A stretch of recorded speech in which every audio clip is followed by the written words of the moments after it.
Yeah, techies. I am Suryakant Acharya, going to take second session for machine learning by Hexlash. So I hope you all have gone through session 1 of ML, which covered basics of Python and introduction to Colab part. Today I will be guiding you through the basic libraries which will be frequently used throughout your ML journey. सबसे पहले libraries के ऊपर बात करने से पहले libraries क्यों ज़रूरत है इस पे बात करते हैं। लाइब्रेरीज का सबसे बड़ा फ़ायदा तो यही है कि बहुत ज़्यादा समय बचाता है एंड कि प्री रिटन कोड्स हम पहले से ही लाइब्रेरीज के अंदर स्टोर करके रखे हुए हैं and we have to just bring it a short snippet जिससे हम वो लंबे चौड़े कोड्स को एक्सेस कर पाएँ कि वो कोड्स को सिंप्लीफाई करता है। मतलब हम अगर कोई प्रोजेक्ट बना रहे हैं तो फिर हम अगर उसके प्री डिफाइंड फंक्शंस को यूज़ करते हैं देन वो हमारे कोड को काफ़ी साफ सुथरा रखता है जो कि रीडेबल प्रोग्राम्स होते हैं एंड वो हम काफ़ी सारे फंक्शंस हमको प्रोवाइड करवाता है। मतलब लाइब्रेरीज के अंदर ऐसे काफ़ी फंक्शंस लिखे हुए हैं जो कि हमको बाद में ज़रूरत पड़ेंगे, तो अलग अलग लिखने से बेटर है कि लाइब्रेरीज के कुछ फंक्शंस को डायरेक्टली यूटिलाइज किया जाए। तो अब लाइब्रेरीज पे आते हैं। हम बेसिकली 3 लाइब्रेरीज कवर करेंगे। पहला numpy, दूसरा pandas एंड तीसरा मैटप्लॉटलिब। ओके, तो numpy से चालू करते हैं। numpy लाइब्रेरी किस लिए यूज़ होता है? numpy लाइब्रेरी जनरली एरेस के साथ काम करने के लिए यूज़ होता है। जब भी हमको एरेस के साथ खेलना होता है या फिर एरेस के साथ कुछ छेड़छाड़ करनी होती है या फिर एरेस को यूज़ करना होता है देन वी यूज़ numpy। अब एरेस क्या होता है? एरेस मतलब एक ही वेरिएबल के अंदर हम अगर सेम डेटा टाइप के वैल्यूज स्टोर करते हैं then it is known as arrays. जैसे यहाँ पे एग्जांपल दिया हुआ है, एरे इक्वल टू 1,2,3,4,5। मतलब ARR वेरिएबल के अंदर हमने इन पांचों नंबर्स को, इंटीजर्स को स्टोर किया हुआ है जिनका डेटा टाइप सेम है विच इज़ int 64। तो ये हो गया arrays. Then why numpy। numpy क्यों यूज़ करना चाहिए? एरेस से पहले लिस्ट यूज़ किया करते थे। लिस्ट के अंदर हम वेरिएबल डेटा टाइप स्टोर कर सकते थे जो कंप्यूटेशन काफ़ी स्लो कर देते थे एंड काफ़ी कॉम्प्लेक्स भी होते थे। उन्हीं चीज़ को इम्प्रूव करने के लिए एरेज यूज़ किया जाता है एंड जब भी एरेज यूज़ करना होता है हम पहले से ही ये प्री डिफाइंड है कि हम numpy को यूज़ करें क्योंकि numpy के अंदर काफ़ी सारे ऐसे फंक्शंस हैं जो कि एरेज के साथ खेलने में हमको ईजी मेथड्स प्रोवाइड करवाते हैं। तो स्टार्ट करते हैं इम्प्लीमेंटेशन। पहले तो हमको वो इंपोर्ट करना है लाइब्रेरी। तो numpy को इंपोर्ट करने के लिए हम लिखेंगे इंपोर्ट numpy एज np। इसका मतलब ये है कि हमने numpy को इंपोर्ट कर लिया है एंड उसको हम np से डिनोट कर रहे हैं। मतलब हम बार बार numpy नहीं लिखना चाहते इसलिए। देन दूसरा काम है हम एरे को क्रिएट करें। ठीक है, एरे को क्रिएट करने के लिए हमको लिखना है एरे। लेट्स से हमने एरे का नाम दिया है एडबल array equal to np dot array. Array के अंदर हम वैल्यू स्टोर कर रहे हैं 1,2,3,5 same as the example above. तो ये हमारा एरे क्रिएट हो गया है, मतलब हो गया है। देन एरे क्रिएट होने के बाद ये एरे के अंदर हमने 5 नंबर्स या फिर इंटीजर्स को स्टोर किया है। ठीक है, एरेज ठीक है, उसके ऊपर बाद में बात करेंगे। डेटा टाइप के ऊपर बात करते हैं। मतलब एरे के अंदर हमने जो भी चीज़ें स्टोर की हैं उसके अंदर उसकी डेटा टाइप्स क्या होंगी एंड एरे की डेटा टाइप क्या होगी। ये दोनों चीज़ अलग अलग होती हैं। जैसे अगर ARR के डेटा टाइप की बात करूं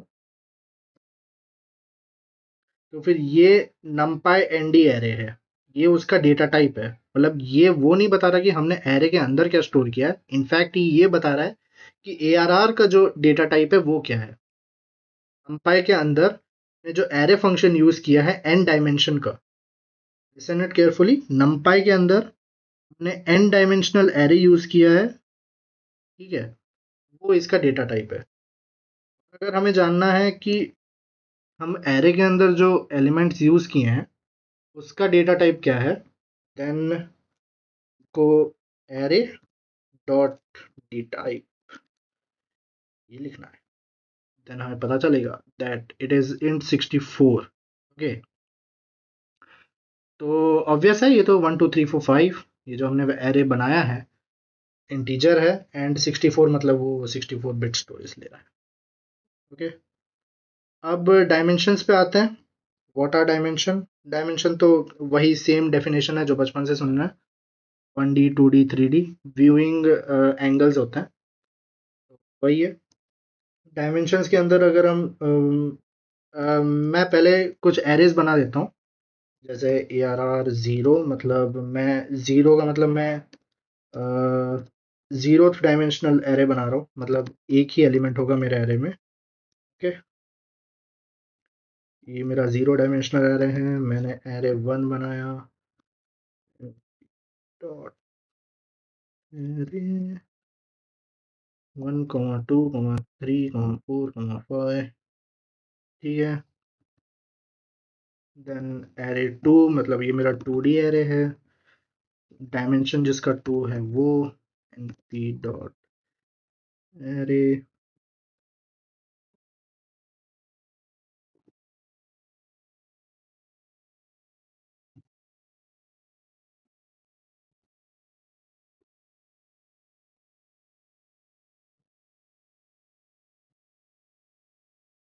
ओके, एंड लास्ट मैं एक 3D एरे बना रहा हूँ विच इज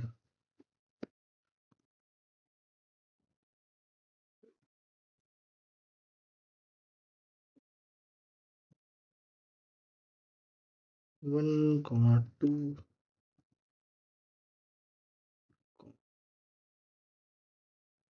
3 4 सेकेंड 5 6 7 8। ओके, ये मेरा 3D एरे है, एंड नाउ प्रिंट करके देखते हैं क्या क्या बना है। ARR zero, array 42, ARR 1, array 1 2 3 4 5, ARR 2, 1 2 3 4 5 6, and ARR 3, 1 2 3 4 5 6 7 8। इसका रिप्रेजेंटेशन थोड़ा डरावना है, बट ठीक है, डरना नहीं, समझा देंगे।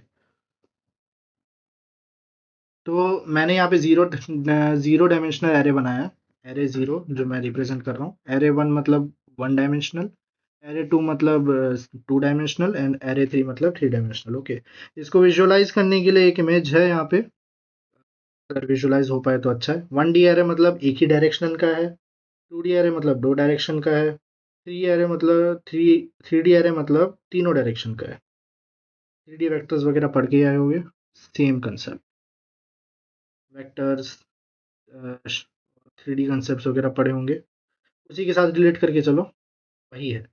अगर इससे बड़े डायमेंशंस के एरे कंसिडर करें तो फिर हम इसी ब्लॉक को कंसिडर करेंगे, जैसे 4D एरे बनाना है, इस ब्लॉक को एक डायरेक्शन में लेके चलो, that is 4D array, and अगर 5D एरे बनाना है देन उसी ब्लॉक को नीचे भी एक्सटेंड करो, दोनों डायरेक्शन में एक्सटेंड करो, दैट इज 5D एरे। ऐसे ऐसे कर करके हम बढ़ाते जाएंगे, ठीक है। डायमेंशंस क्लियर है? यस, हमें अगर डायमेंशंस चेक करने हैं, हमको पता नहीं है कि हमारा जो एरे है उसका डायमेंशन क्या है, then we need to type ndim which will tell the dimension. जैसे एरे 3 मतलब हमने वो तो हमें पता चल रहा है कि एरे का जो नाम है उसके अंदर मैंने 3 लिखा है क्योंकि वो 3 का है, बट हमें अगर जैसे इन केस नहीं पता है then we should type array 3 dot ndim। dim वाला जो एक्सटेंशन है वो हमको बताएगा कि इसका जो डायमेंशन है वो 3 है। ओके, आगे चलते हैं। शेप, शेप क्या होता है? +2 में हमने जैसे मैट्रिक्स पढ़ा था, मैट्रिक्स के ऑर्डर्स पढ़े थे, सेम कंसेप्ट यहाँ पे है। हम ARR3 लेंगे, फिर उसका शेप देखेंगे। शेप आएगा 2,2 मतलब एरे पे आते हैं। हर एक रो पे 2 एलिमेंट, हमारे पास है 2 कॉलम और 2 कॉलम के साथ हमारे पास है 2 लेयर। नहीं समझ आया? वापस बताते हैं। ये हर एक रो के अंदर हमने 2 एलिमेंट रखे हैं, मतलब पहले रो में यहाँ पे अगर देखा जाए तो मैंने 1 और 2 रखा है, ठीक है। दूसरे रो में मैंने 3,4 रखा है, ठीक है। ये हो गया 2D। इसी चीज़ को मैंने सेम टू सेम यहाँ बनाया है। ये कहाँ होगा? ये उसके पीछे लेयर्स लेयर्स यहाँ जैसे पहले लेयर में मैंने रखा है 1 2 3 4, ओके, पहले लेयर में। अब इसके पीछे वाला जो लेयर है, इसके पीछे वाला जो लेयर है, ये वाला, ठीक है। इसके पीछे वाले लेयर में 5 6 7 8 ये स्टोर्ड है, ओके। तो ऐसे ही विजुअलाइज करना है। बाकी अगर दूसरे एरेज का देखना है, एरे 2 का देख लो। 3,2 आएगा, मतलब 3 रोज हैं और 2 कॉलम्स हैं, ओके। ये बता देता हूँ। अगर 2D है, ठीक है, then rows comma cols, okay, but and if 3D अगर है then rows comma cols comma layers. ये याद करने के लिए मैंने लिखा है, तो बेटर है याद कर लेना। तो आई होप शेप तक तो समझ ही आ गया होगा। पिक्चर से विजुअलाइज कर पाओ तो बहुत आसान लगेगा। 1D एक डायरेक्शनल, 2D दो डायरेक्शन में एंड 3D ट्रिपल डायरेक्शंस में, ओके। नेक्स्ट रीशेप आता है। शेप में क्या है कि हमने उसके ऑर्डर देखें। रीशेप में क्या है कि हम उसका ऑर्डर बदल सकते हैं। नोट ये है कि हम इसमें एलिमेंट्स चेंज नहीं कर सकते। जैसे ये 2D एरे में लेके चलूँ, इसका ऑर्डर अगर है तो फिर वो 2 क्रॉस 3 है, 2 रो हैं, 3 कॉलम है, राइट। तो मैं इसका ऑर्डर चेंज कर सकता हूँ 3 रो और 2 कॉलम में, ठीक है। फिर किसी में भी चेंज करना चाहूँ तो, जैसे मेरा एरे 2 जो है मेरा है 3,1 का, सॉरी 3,2 का, ठीक है। तो मैं इसको 2,3 में कन्वर्ट, ARR2 डॉट रीशेप,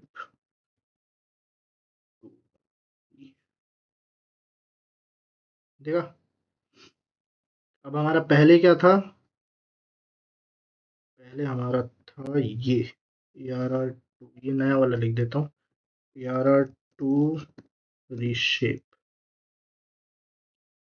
ठीक है। तो ARR2 भी प्रिंट कर लेते हैं और ARR2 रीशेप भी कर लेते हैं। दोनों को कंपेयर करके चलो। यहाँ पे 1 2 एक रो में है, दूसरे रो में 3 4 है, तीसरे रो में 5,6 है। बट हमने जो रीशेप किया है, रीशेप के अंदर 1,2,3 एक रो में है एंड 4 5 6 दूसरे रो में, मतलब डायमेंशन चेंज्ड। पहले 3 क्रॉस 2 मैट्रिक्स था, अब 2 क्रॉस 3 मैट्रिक्स है, ओके फाइन। देन रीशेपिंग हो गया। अब आते हैं फ्लैटन पे। फ्लैटन का मतलब है कोई भी हायर ऑर्डर मैट्रिक्स को हम सिंगल डायमेंशनल मैट्रिक्स या फिर एरे में कन्वर्ट कर रहे हैं, ठीक है। जैसे मैंने वही ले लिया, एरे फ्लैटन नाम का एक वेरिएबल ले लिया, जिसके अंदर मैं स्टोर कर रहा हूँ एरे 2 का फ्लैटन वर्जन। तो इसमें क्या ही स्टोर हो सकता है? एरे 2 का फ्लैटन मैं प्रिंट, सी एरे 2 जो मेरा था, एरे 2 मेरा था ये 1 2 3 4 5 6, ये कौन सा मैट्रिक्स था? 3 क्रॉस 2 का मैट्रिक्स था। अब क्या है, एक एरे में कन्वर्ट हो गया सिंगल डायमेंशनल। तो फ्लैटन इसलिए काम आता है कि अगर मल्टी डायमेंशनल एरे है तो मल्टी डायमेंशनल एरे को सिंगल डायमेंशन में कन्वर्ट करने के लिए फ्लैटन काम आता है, ठीक है, ओके फाइन। तो अभी एरे के शेप्स पे तो खेल लिया। अब इंडेक्स पे आते हैं। इंडेक्स क्या होता है कि जैसे हमें एरे के कोई भी एलिमेंट को एक्सेस करना है, ठीक है।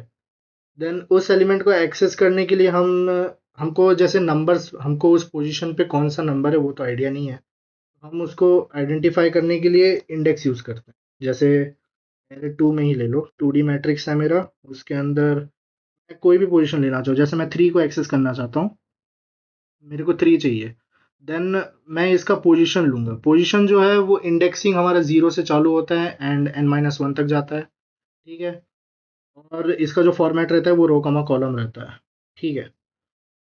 सो हियर मैं अगर 3 को एक्सेस करना चाहता हूँ, देन ये कौन सा रो है?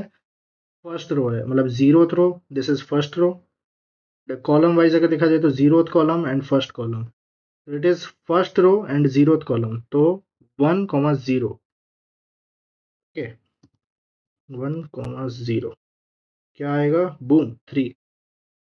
ठीक है, इजी। अब अगर यहाँ पे मेरे को 6 को आइडेंटिफाई करना है, 6 को एक्सेस करना है, देन मैं क्या करूँगा?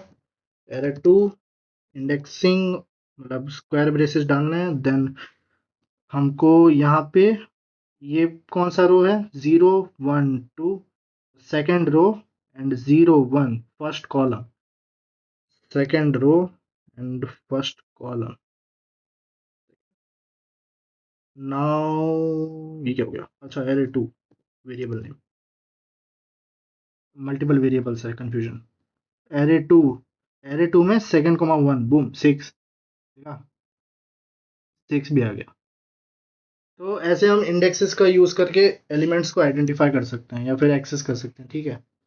अब ये हो गई एक एलिमेंट को एक्सेस करने की बात। अब अगर मल्टीपल एलिमेंट्स को हमको एक्सेस करना है, हम स्लाइसिंग का यूज़ करते हैं, ठीक है?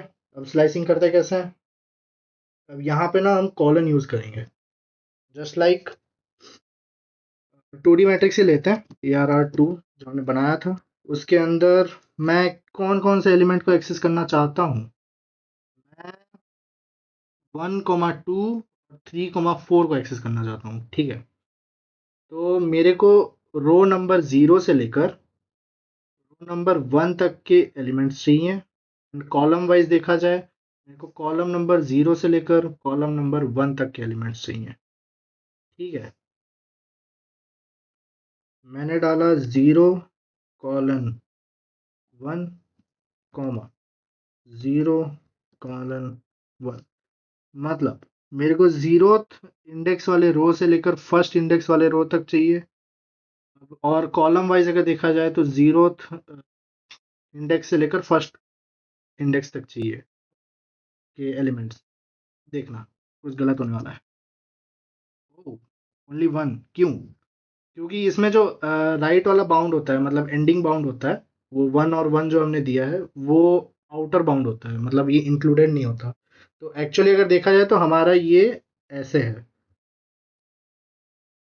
इसमें कौन कौन से रोज एक्सेस हुए हैं? रोज एक्सेस आर ओनली 0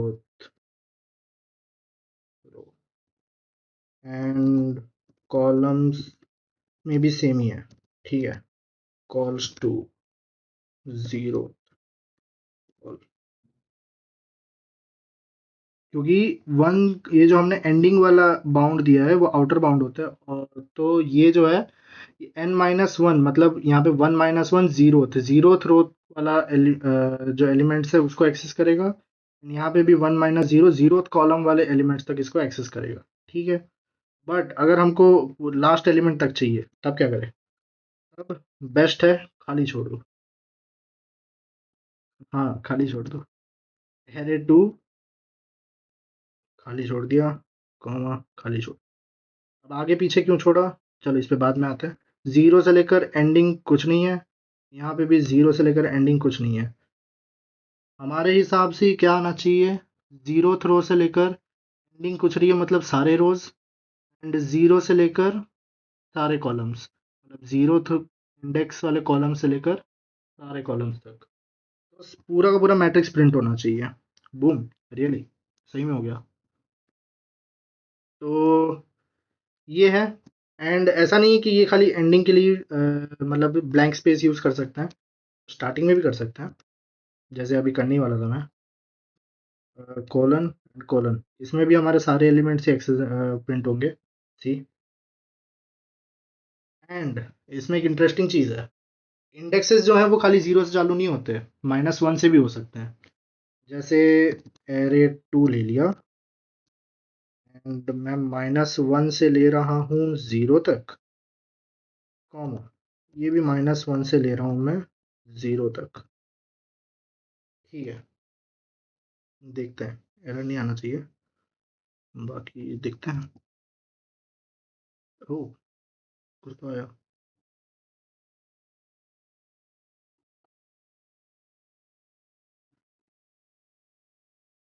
6 लिखा।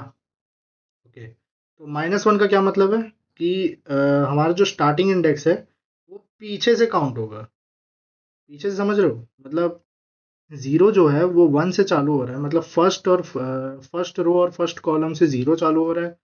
तो -1 कहाँ से चालू होगा, पीछे से, मतलब 6 से, यहाँ से -1 चालू होगा, फिर ये -2, देन अगेन -3, देन अगेन -4, ऐसे ऐसे चलता रहेगा। ठीक है, तो नेगेटिव इंडेक्सेस भी पॉसिबल है। ऐसा मत सोचना कि खाली 0 से ही चालू होता है। अगर हमें नीचे से कोई एलिमेंट एक्सेस करना हो, या फिर नीचे से या फिर बिलो पार्ट कोई एलिमेंट एक्सेस करना हो, then we can use negative indexing. तो ये हो गया स्लाइसिंग। तो स्लाइसिंग में क्या होता है, हम कोई भी एक मैट्रिक्स या फिर कोई भी एक 3D या फिर 2D एरे का एक स्लाइस ऑफ द पार्ट लेते हैं, उसको एक्सेस करते हैं। ठीक है, तो नेक्स्ट इज अरेंज। अरेंज का काम क्या है, जैसे ऊपर हमने एरे बनाए थे वो मैनुअली बनाए थे। ये जैसे हमने एरे बनाया था, ये हमने हाथों से बनाया, मतलब वो भी हाथों से ही बनाएंगे, but this is we are giving values to the array. तो हमको इसमें ज़्यादा मेहनत करनी पड़ रही है। तो अरेंज में क्या होता है कि हमको जैसे को एक सीरीज ऑफ एरे चाहिए जिसके अंदर डिफरेंसेस जो है वो कांस्टेंट हो। ठीक है, मतलब ठीक है, दिखा देता हूँ। जैसे यहाँ पे एरे ऑफ रेंज वाला ले लिया मैंने, array range equal to np dot range. इसके अंदर 3 पैरामीटर्स में डाल रहा, that is starting from 1 ending till 100, the difference will be 5। ARR range, यहाँ क्या हो रहा, 1 6 11 16 21 26, ये एरे कहाँ से आ गया, तो ये एरे जनरेट हुआ अरेंज से। अरेंज के अंदर जो पैरामीटर्स हमने दिए हैं वो क्या हैं, starting from 1 ending till 100 and difference will be 5।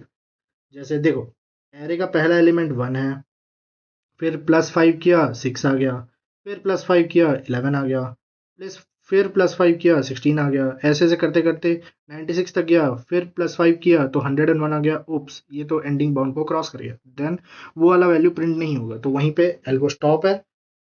हमको जो रिक्वायर्ड था वो हमको मिल गया। ठीक है, अब अगर यहाँ पे 2 दे दूँ, 2 दे दिया, तो यहाँ पे भी 1 से चालू है, 3 तक है, 99 तक काउंट होते होते जाएगा। मैं 0 से चालू कर रहा, 0 2 4 98 और 100। यहाँ पे 100 क्यों नहीं हुआ, same reason as about slicing, ये भी अपर बाउंड होता है, तो वो कंसिडर नहीं होता है, आउटर बाउंड होता है। ठीक है, ओके, ये रेंज इज क्लियर। अब कंडीशनल एक्सेस, तो ये भी काफ़ी ज़्यादा यूज़ किया जाता है। जैसे हमको इस एरे के अंदर, एरे रेंज के अंदर को एक ऐसे एलिमेंट्स एक्सेस करने हैं जो एक स्पेसिफिक कंडीशन को सेटिस्फाई कर रहे हैं। जस्ट लाइक इधर लिखा है, जैसे ARR range, ARR range greater 50। Okay, तो ये हमको क्या रिटर्न करेगा, वो वाले वैल्यूज रिटर्न करेगा जो इस कंडीशन को सेटिस्फाई कर रहे हैं। ठीक है, अब अगर हमको बुलियन में चाहिए, जैसे हमको पता लगाना है कि कौन कौन से वैल्यूज इसको सेटिस्फाई कर रहे हैं एंड कौन कौन से नहीं कर रहे हैं, हमको स्पेसिफाइड नहीं चाहिए। जैसे दिखा देता हूँ, को मैंने लिखा ARR रेंज ग्रेटर देन 50। ये क्या करेगा, ये हमको बूलियन आंसर रिटर्न करेगा। ये जस्ट हमें बताएगा कि एरे के अंदर कौन कौन से ऐसे वैल्यूज हैं जो ये चीज़ को सेटिस्फाई कर रहे हैं, मतलब अलग से एक्सट्रैक्ट करके नहीं देगा, just like the above function. हमको ये बस बुलियन में डालेगा, जैसे सी है। पहला वाला 0, 0 greater than 50 false, 2 greater than 50 false, 4 greater than 50 false. जहाँ पे ये 52 बना है वहीं से ट्रू वैल्यू आना चालू हुआ है। Okay, simple. ऐसे हम कंडीशंस डाल के भी एरे के एलिमेंट्स को एक्सेस कर सकते हैं, या फिर देख सकते हैं कि कौन कौन से वैल्यूज जो हैं वो एरे की वैल्यूज को सेटिस्फाई कर रहे हैं या फिर नहीं कर रहे। ओके, तो बेसिक ऑफ नंपाई, जिसके अंदर हम एरेज के साथ थोड़ा बहुत खेल रहे थे, वो तो हो गया खत्म। आगे बढ़ते हैं स्पेशल फंक्शंस ऑफ नंपाई में। तो ये तो काफ़ी सिंपल रहेगा। जैसे पहला जो है वो सॉर्ट है। सॉर्ट तो पता ही होगा, इंक्रीजिंग ऑर्डर में या फिर डिक्रीजिंग ऑर्डर में कोई भी एक सीक्वेंस में कन्वर्ट करता है। तो सॉर्ट के लिए हम जैसे पहले से अरे बनाऊं, हाँ बना लेते हैं। ए आर आर इक्वल, ठीक है, A R R equal N P dot array. Array के एलिमेंट्स में भर रहा, कुछ भी रैंडम भर देता हूँ, 5, 6, 8, 6, 10, 1, 2। चलो इतना काफ़ी है, ठीक है। फिर हमने लगाया एरे सॉर्ट वाला वेरिएबल, जिसके अंदर हमने स्टोर किया क्या, एन पी डॉट सॉर्ट। किसको करना है, एरे को करना है। अब क्या प्रिंट किया, एरे डॉट सॉर्ट को। क्या आया, बूम, इट्स सॉर्टेड। तो जो एरे हमने दिया था वो सॉर्ट होके एरे सॉर्ट वाले वेरिएबल के अंदर स्टोर हो चुका है, ठीक है। तो ये एक डायरेक्ट फंक्शन है, इसमें अब ज़्यादा एक्सप्लेन कर नहीं सकता। सॉर्ट है, बस इंक्रीजिंग ऑर्डर में स्टोर हो गया है, ठीक है। एलिमेंट वाइज मल्टीप्लिकेशन हमने यहाँ पे वापस से 2-3 एरे बनाने पड़ेंगे। डायमेंशन वाइज एरे बनाता हूँ, जस्ट लाइक ये 1 क्रॉस 3 का मैट्रिक्स है, ठीक है। अरे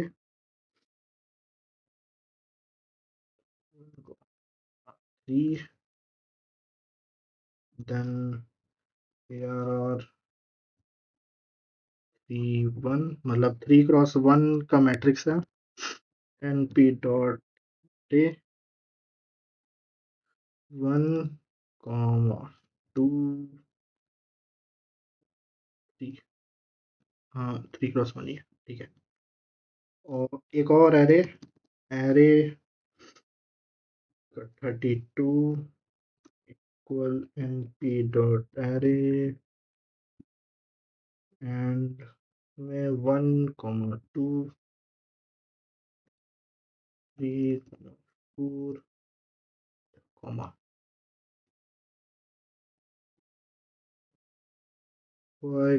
6।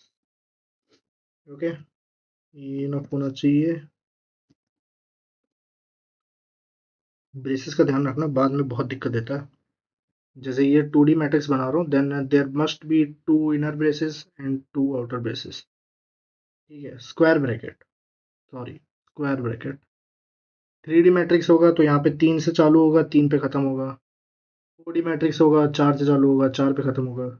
ये चीट कोड है, याद रखना, ठीक है। नाउ अगर एलिमेंट वाइज मल्टीप्लिकेशन क्या होता है, हम जैसे एरे 1 3, मतलब 1 क्रॉस 3 को मल्टीप्लाई कर रहे हैं एरे 3 1, मतलब 3 क्रॉस 1 के साथ, क्या ये मल्टीप्लाई हो पाएगा? हम्म एलिमेंट वाइज मल्टीप्लाई नहीं हो पा रहा, क्यों? ओके, यहाँ भी आएंगे ब्रेसेस, बोला था ना दिक्कत देता है। हो गया मल्टीप्लाई। तो एलिमेंट वाइज मल्टीप्लिकेशन मतलब सेम इंडेक्सेस वाले दो एरे हैं, जिन दोनों एरे के जो सेम इंडेक्सेस वाले एलिमेंट्स है वो मल्टीप्लाई होकर एक नए एरे में स्टोर हो जाएंगे, ठीक है। जैसे इसका दो कंडीशन होता है, या तो एरे के इंडेक्सेस सेम होने चाहिए, या फिर एरे का शेप 1 होना चाहिए। अब इसमें ये मत सोचना कि ये 1x3 का मैट्रिक्स है और 3x1 का मैट्रिक्स है, इन दोनों को मल्टीप्लाई कर लिया तो फिर 1x1 आएगा, नहीं, वो डॉट प्रोडक्ट होता है। ये देखेंगे, ये रहा, ठीक है। ये एलिमेंट वाइज मल्टीप्लिकेशन मतलब हर एक इंडेक्सेस, जो भी इंडेक्सेस यहाँ पे हैं, पहले वाले एरे का जो भी इंडेक्स है वो सेकंड वाले एरे का सेम ऑफ द इंडेक्स के साथ मल्टीप्लाई होगा एंड हमें रिजल्टेंट देगा। जैसे नेक्स्ट एग्जांपल में रन करूंगा, ARR टेम्प ले लेता हूँ, टेम्पररी एरे, और इसके अंदर मैं एरे 1,3 और एरे ऑफ 3,2 इन दोनों को मल्टीप्लाई किया, ठीक है। और नेक्स्ट पे एरे ऑफ टेम्प को प्रिंट किया। क्या लगता है ये प्रिंट होगा? 1,3 मतलब 1x3 का मैट्रिक्स एक है ये, एंड 3x2 का मैट्रिक्स है एक ये। क्या लगता है मल्टीप्लाई होगा? नहीं होगा, एरर थ्रो करेगा। Let's see,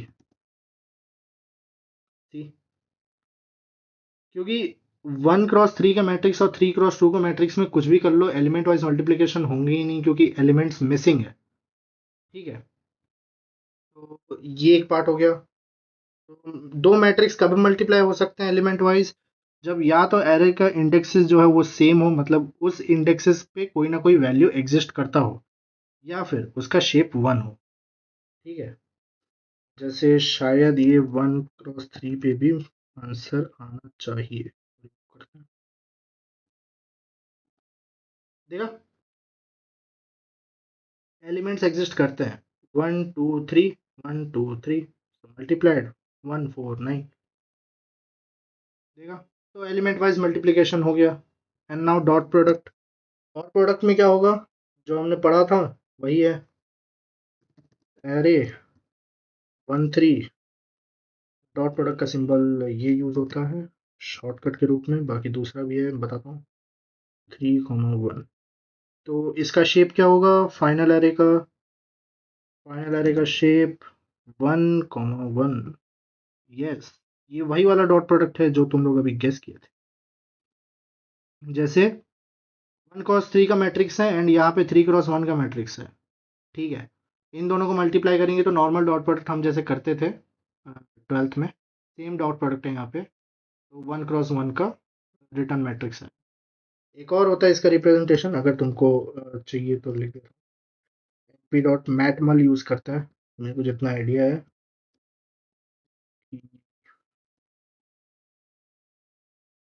array of 3 1, I guess run हो गया।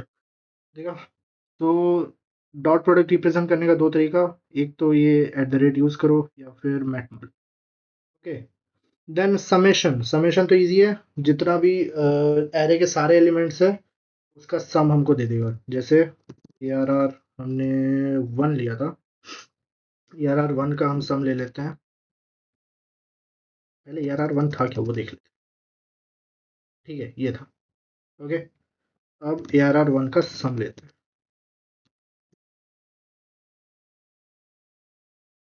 सम आया 15। 1 + 2 + 3 + 4 + 5 समेशन ऑफ टिल 5 15 ही होता है, ग्रेट ना। तो समेशन में ये हो गया, अगर तुमको एरे के सारे एलिमेंट्स का सम चाहिए then we will use this sum function. फिर मिनिमम आता है, मिनिमम में सेम चीज है, ARR 1 डॉट मिन, ये मिनिमम आ गया। अब मैक्सिमम के लिए ARR 1 डॉट मैक्स, मैक्सिमम आ गया। अब ये तो मिला हमको एलिमेंट्स, अब ये एलिमेंट्स कौन से इंडेक्स पे प्रेजेंट है अगर वो चाहिए then we will use this ARR 1 dot argmin, now ARR 1 dot argmax। ये इंडेक्स 0 पे प्रेजेंट है 1 और इंडेक्स 4 पे प्रेजेंट है 5, ठीक है। मीन चाहिए, मीन पता ही है, एवरेज। तो ARR 1 का मीन ये हो गया 3, 1, 2, 3, 4, 5, mean 3 obviously. Transpose, yes, matrix का ट्रांसपोज। मैट्रिक्स का ट्रांसपोज कुछ नहीं है, सिंपल। ARR जैसे 3, 2 का था मैट्रिक्स, ये इसका मैंने किया ट्रांसपोज, ये हुआ रिप्रेजेंट। पर हमें पता कैसे चलेगा कि ये ट्रांसपोज है?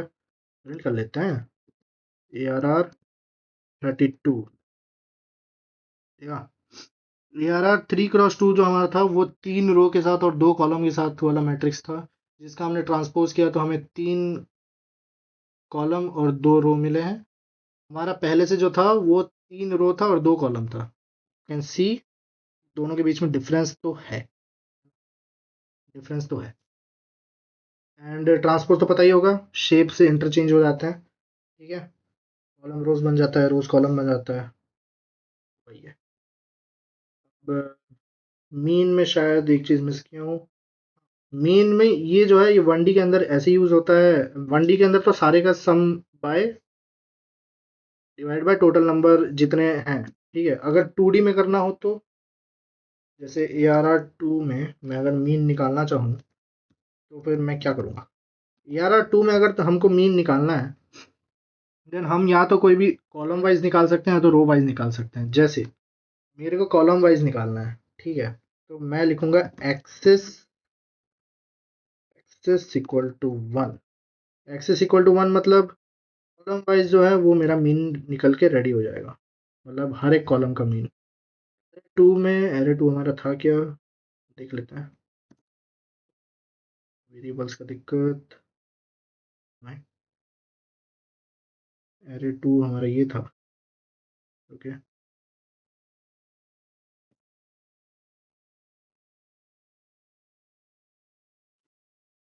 हाँ, एक्सिस इक्वल टू 0 का मतलब है कि कॉलम्स के अंदर हम कॉलम के वैल्यूज का मीन निकाल रहे हैं, एंड एक्सिस इक्वल टू 1 का मतलब हम रो के अंदर का मीन निकाल रहे हैं, हर एक रो का, ठीक है। ये रो नंबर 0 का मीन है, ये रो नंबर 1 का मीन है, ये रो नंबर 2 का मीन है।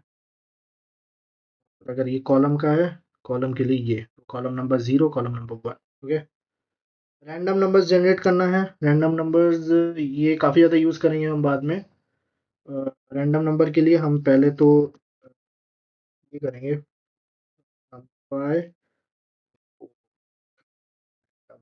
रैंडम फंक्शन को इंपोर्ट करने के बाद x equal to random dot rand n, okay, then print x। ये क्या करेगा? हमें रैंडम नंबर प्रोवाइड करेगा। हमें चाहिए 10 रैंडम नंबर, तो ये 10 रैंडम नंबर प्रोवाइड कराएगा, ठीक है। अब हमें चाहिए क्या? अब हमें चाहिए, देखो ये जो है रैंडम नंबर कुछ भी प्रोड्यूस कर रहा है, ठीक है। अब एक स्पेसिफिक कंडीशन है कि हमको एक इंटीजर ही चाहिए। क्या करें? y equal to random dot rand int use करेंगे, देन कितने चाहिए? 10 ही दे दो। और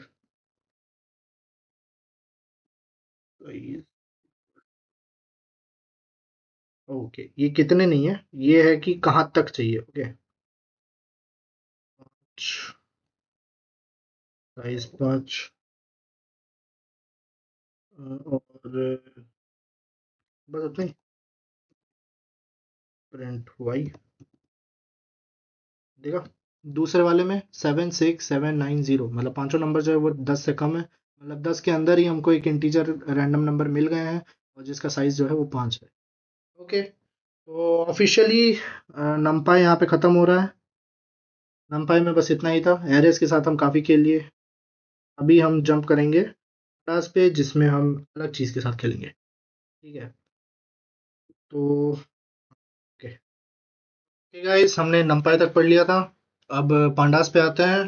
पांडास लाइब्रेरी क्यों यूज़ होता है? क्योंकि हमको जब डेटा सेट्स के ऊपर काम करना होता है या फिर डेटा सेट्स के साथ खेलना होता है तब हम पांडास लाइब्रेरी यूज़ करते हैं। डेटा सेट्स क्या होते हैं?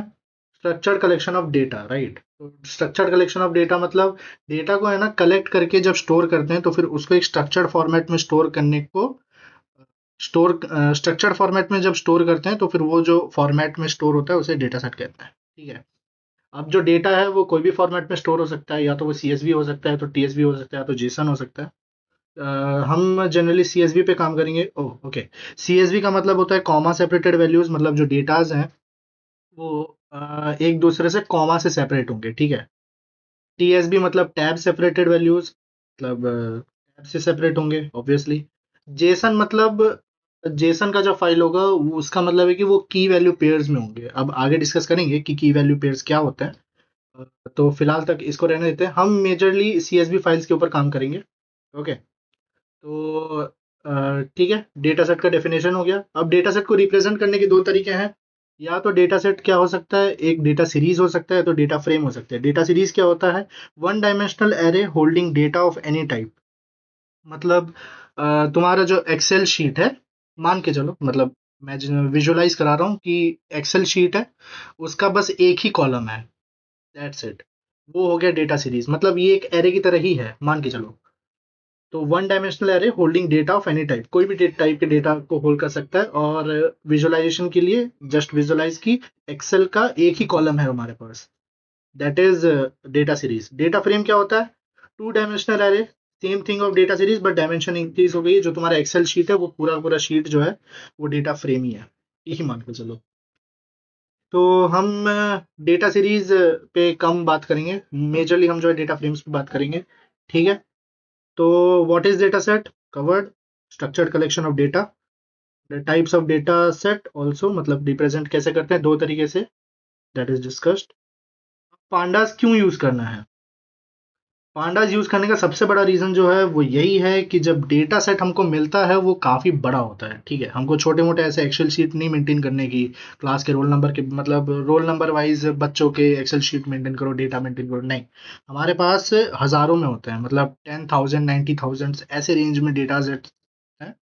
तो उनको एनालाइज करना बहुत ज़्यादा मुश्किल होता है, तो उसको सिंप्लीफाई करने के लिए और डेटा को एनालाइज करने के लिए, ताकि हम जो है वो एक उसको एनालाइज करने के बाद एक पर्टिकुलर थ्योरी को एस्टैब्लिश कर सकें या फिर पर्टिकुलर कंक्लूजन पे पहुंच सके, उसके लिए हम पांडास लाइब्रेरीज यूज करते हैं, ठीक है। तो वो ये काफ़ी ज़्यादा हेल्पफुल होता है। तो स्टार्ट करते हैं इसको इम्प्लीमेंट करना। पहले तो सेम चीज़, कनेक्शन है, इंपोर्ट कर लेते हैं पांडास को। Import pandas as pd, same thing. Import pandas मतलब पांडास को मैं इंपोर्ट कर लिया, एज पीडी मतलब ने उसको नामकरण दे दिया कि मैं इसको आगे से पीडी ही बुलाऊंगा, ठीक है। अब डेटा सीरीज पे बात करते हैं। अज्यूम कि मैंने एक एरे बना लिया ए नाम का, जिसके अंदर मैं एलिमेंट्स भरता हूँ, सेम चीज 1,2,3, ठीक है। अब फिर अब मेरे को ये एरे को डेटा सीरीज के अंदर डालना है, मतलब उसको सीरीज फॉर्मेट में रिप्रेजेंट करना है, ठीक है। तो वो करने के लिए हम एक नया वेरिएबल बनाते हैं, लेट्स से वैर नाम का। उसके अंदर मैं पीडी डॉट सीरीज कॉल करूंगा, और उसको क्या, उसके अंदर क्या पास करूंगा, ए, जो मैंने एरे बनाया है वो, ताकि वैर के अंदर, वैर जो वेरिएबल बनाया है उसके अंदर हम ए को पास करें किस फॉर्मेट में, डेटा सीरीज के फॉर्मेट में, ओके। तो प्रिंट करके देखते हैं, प्रिंट वेर होगा क्या, कुछ होना तो चाहिए, सी। अब हमने यहाँ पे तो खाली 1 2 3 स्टोर किया था, तो ये 0 1 2 क्या है, कुछ आइडिया है, हमने पढ़ा है नंपाई में, रिप्रेजेंट करने के लिए डेटा को उसके पोजीशंस है, ठीक है। जीरो से चालू होता है इंडेक्स, जीरो से चालू होता है ये वन ये two, zeroth index, first index, second index, okay. तो डेटा सीरीज और डेटा फ्रेम्स में जो डेटा है उसके अंदर हमको कॉलम्स एंड रोज मिलते हैं। ये रो बता रहा है, जीरोथ रो, फर्स्ट रो, सेकंड रो। आगे जब डेटा फ्रेम्स की बात करेंगे तो फिर वो कॉलम भी बताएगा। तो डेटा सीरीज हो गया, ये 1D है, इसके अंदर हम 2D नहीं डाल सकते, एरर ही थ्रो करेगा ऑब्वियसली। ट्राई करना हो तो ट्राई कर सकते हो। बाकी लेबल पे आते हैं। लेबल मतलब हम जो यहाँ पे इंडेक्स दे रहे हैं वो 0 1 2 है। इन केस मेरा अगर मन चाहे तो फिर मैं इसको चेंज भी कर सकता हूँ। कैसे, नया वेरिएबल बनाते हैं मायवर नाम का, उसके अंदर मैंने कॉल किया पीडी, एक सेकेंड, पीडी डॉट सीरीज, जिसके अंदर मैंने पास किया ए। और अब क्या करूंगा, मैं इंडेक्स चेंज कर लूंगा, index equal X, X Y Z रख लेते हैं, ठीक है। एक्स वाई, वाई का कॉमा बाहर, जेड। ठीक है, सिंटेक्स सही है, होना चाहिए। ठीक है, अब प्रिंट करके देखते हैं। Print my var equal to P D series. Oh boom, nice ना। एक्स मतलब पहले जो था वो 0 1 2 एज ए इंडेक्स प्रेजेंट हो रहे थे। अब देखो एक्स वाई जेड है, मतलब तुम अपने मन मुताबिक कुछ भी कर सकते हो इन पे, इंडेक्स का नाम चेंज करके। ऑब्वियसली ये तुम्हारे रिक्वायरमेंट पे डिपेंड करता है। और डेटा टाइप तो इंटी है, इंटीजर, क्योंकि हमने जो वैल्यूज डाले हैं वो इंटीजर ही है। स्ट्रिंग डालोगे तो फिर स्ट्रिंग आ जाएगा, कोई दिक्कत नहीं है। अब लेबल्स के थ्रू हम क्या डेटा को एक्सेस कर सकते हैं, सोच के बताओ। हमने बस इसका नाम ही चेंज किया है, तो क्या हम इसको एक्स वाई जेड से एक्सेस कर सकते हैं? कर सकते हैं यार, क्यों नहीं कर सकते। नाम चेंज किया मतलब अभी एक्स जो है वो 1 को रिप्रेजेंट करेगा, टू जो है सॉरी वाई जो है वो 2 को रिप्रेजेंट करेगा, और जेड जो है वो 3 को रिप्रेजेंट करेगा। लेट्स सी, करवाते हैं क्या। Print my where. ओके, और माई वेर के अंदर मैं कौन सा इंडेक्स एक्सेस करूं? लेट्स से 2 मेरे को चाहिए, ठीक है। 2 चाहिए तो फिर मैं वाई इंडेक्स डालूंगा। क्या ये रन होगा? लेट्स सी, बूम, हो गया। तो हमको 2 मिल गया है। तो मैं क्या कर सकता हूँ, जो मैंने लेबल लगाए हैं, ठीक है, उन लेबल से, मतलब जो लेबल मैंने चेंज किए हैं, मतलब जो इंडेक्स मैंने चेंज किए हैं अपने खुद से, उससे भी मैं एक्सेस कर सकता हूँ डेटा को। ठीक है, तो ये भी काफ़ी सिंपल पार्ट है। इन केस तुम यहाँ पे कुछ भी डाल सकते हो और उससे तुम अपने मन मुताबिक एक्सेस कर सकते हो। देन जंपिंग टू नेक्स्ट, की वैल्यू पेयर्स। ओके, की वैल्यू पेयर्स क्या होता है थोड़ा सा डिस्कस करूंगा, कर ले। पहले एग्जांपल लिख देते हैं। मैं किस पे लिखूं? ठीक है, calories equal, let's say day 1 420, day 2 380, day 3 390। Okay, my bad 2 ED dot series, जिसके अंदर मैंने calories pass. Okay, then I am printing that variable. तो ठीक है, ये 3 स्टेप है, एक ही में लिख दिया वो बात अलग है, जान दो। तो मैंने कैलोरीज का वेरिएबल ले लिया जिसके अंदर मैंने ये स्टोर किया। अब ये क्या है समझाता हूँ। की वैल्यू पेयर मतलब जैसे हमने पहले सीरीज बनाने के लिए एरेज यूज किए थे, ठीक है, तो हम एरे के अलावा भी और कोई रिप्रेजेंटेशन से सीरीज बना सकते हैं। जैसे मैंने यहाँ पे डे 1 के अंदर 420 स्टोर किया है, डे 2 के अंदर 380 एंड डे 3 के अंदर 390। मतलब डे 1 जो वेरिएबल है वो 420 को आइडेंटिफाई कराएगा, डे 2 जो वेरिएबल है वो 380 को कराएगा, एंड डे 3 जो है वो 390 को कराएगा। ठीक है, तो जैसे नमपाई सॉरी एरेज के अंदर जैसे इंडेक्सिंग होता है, जीरो जो है वो जैसे यहाँ पे मैंने किया, जीरो जो है 1 को करा रहा है, 1 जो है वो 2 को करा रहा है, 2 जो है वो 3 को करा रहा है। सेम थिंग यहाँ पे डे 1 जो है वो 420 को करा रहा है, डे 2 जो है वो 380 को करा रहा है, एंड डे 3 जो है वो 390 को करा रहा है।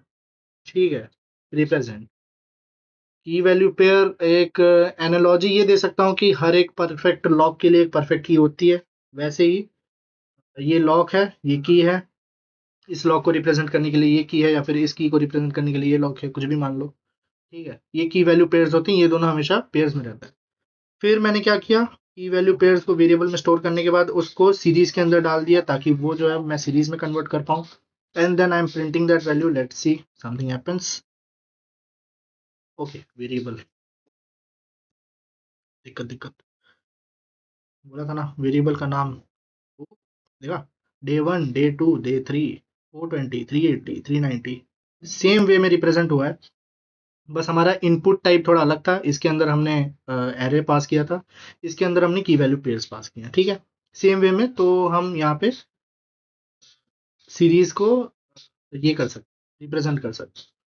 तो यहाँ पे डेटा सीरीज खत्म हो रहा है, क्योंकि बोला था ज़्यादा बात नहीं करेंगे क्योंकि ज़्यादा यूज भी नहीं होता। तो हम मेजरली बात करेंगे डेटा फ्रेम्स के ऊपर। तो डेटा फ्रेम्स क्या होता है? जैसे हमने डिस्कस किया, 2D 2D एरे मान के चलो, या फिर 2D way of representation of data. तो हम डेटा को जो है वो 2D वे में रिप्रेजेंट करते हैं और स्टोर करते हैं। जैसे यहाँ पे मैं एग्जांपल लेके चलूँ, वो यहाँ पे पहले से आ गया, सेम चीज़। तो डेटा वेरिएबल के अंदर मैंने एक कैलोरीज बनाया। कैलोरी जो है वो एक एरे स्टोर कर रहा है, that is this three things. And दूसरा जो है वो ड्यूरेशन स्टोर कर रहा है, that is this three things. ये एक एरे है, ये एक एरे है। तो पूरे एरे को रिप्रेजेंट, ये भी एक की वैल्यू पेयर ही है, ठीक है, याद रखना, ये भी एक की वैल्यू पेयर ही है। की वैल्यू पेयर कॉलन के लेफ्ट एंड राइट में होता है। ये इसका रिप्रेजेंटेशन का तरीका है। इस वेरिएबल के अंदर मैंने ये एरे को स्टोर किया है, मतलब पहले जो है ये एक नंबर को रिप्रेजेंट कर रहा था यहाँ पे, ठीक है। मैंने यहाँ पे पूरा एरे रिप्रेजेंट कराया है, ठीक है। तो ये वेरिएबल जो है वो पूरा ये एरे रिप्रेजेंट करवा रहा है, and this variable is representing this array. तो इसको मैंने डेटा के अंदर डाल दिया, तो ये हमारा क्या बन गया, डेटा सेट काइंड ऑफ बन गया। अब इसको हम क्या कर रहे हैं, माई वेर थ्री के अंदर स्टोर, मतलब माई वेर थ्री के अंदर स्टोर करना है, किस फॉर्म में, डेटा फ्रेम के फॉर्म में। तो ये जो डेटा है वो डेटा फ्रेम में कन्वर्ट होगा, उसके बाद प्रिंट होगा। लेट्स सी कुछ होता है। ओह, देखा, पहले क्या था, 0 1 2 जो इंडेक्सेस थे उसमें एक एक वैल्यू आ रही थी। अब इसमें क्या है, इसमें दो दो वैल्यूज आ रही हैं, एक कैलोरीज का भी कॉलम आ रहा है, एक ड्यूरेशन का भी कॉलम आ रहा है। क्यों? क्योंकि हमने डेटा के अंदर दोनों चीज स्टोर किए थे, ठीक है। कैलोरीज भी स्टोर किए थे एंड ड्यूरेशन भी स्टोर किए थे। तो कैलोरीज के हमने तीन रिप्रेजेंटेशन दिए, ड्यूरेशन के भी हमने तीन रिप्रेजेंटेशन दिए, ठीक है। तो वो एक 2D रिप्रेजेंटेशन में कन्वर्ट हो गया है। अब इसमें हम इसको एक्सेस कैसे करेंगे?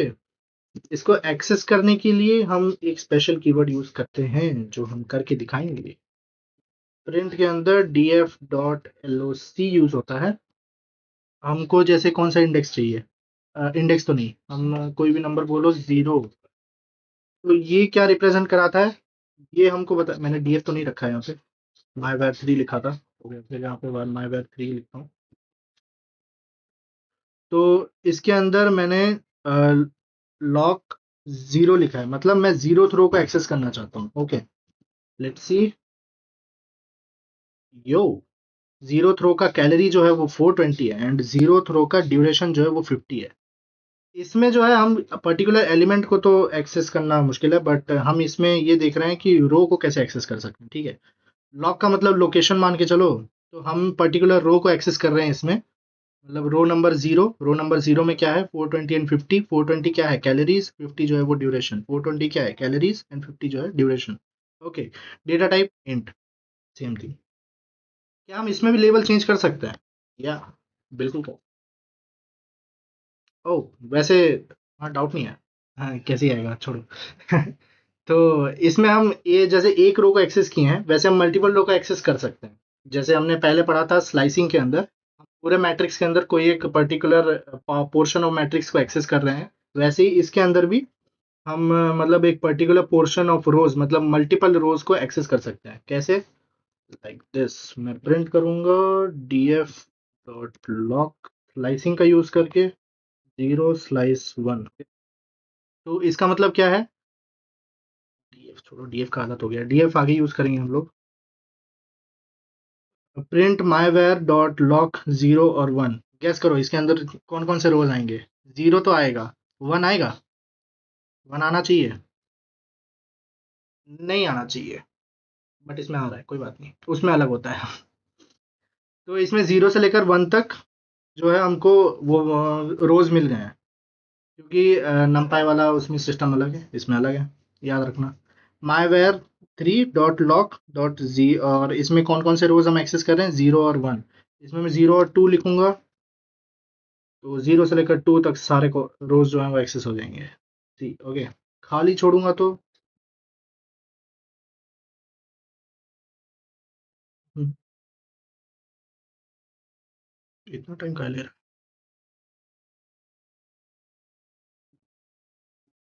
1 पे रखता है।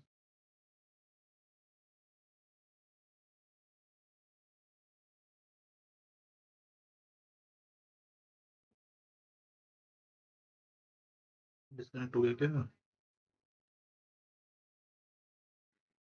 तो यहाँ पे भी खाली स्पेस में सारे के सारे जो है रोज एक्सेस हो गए हैं।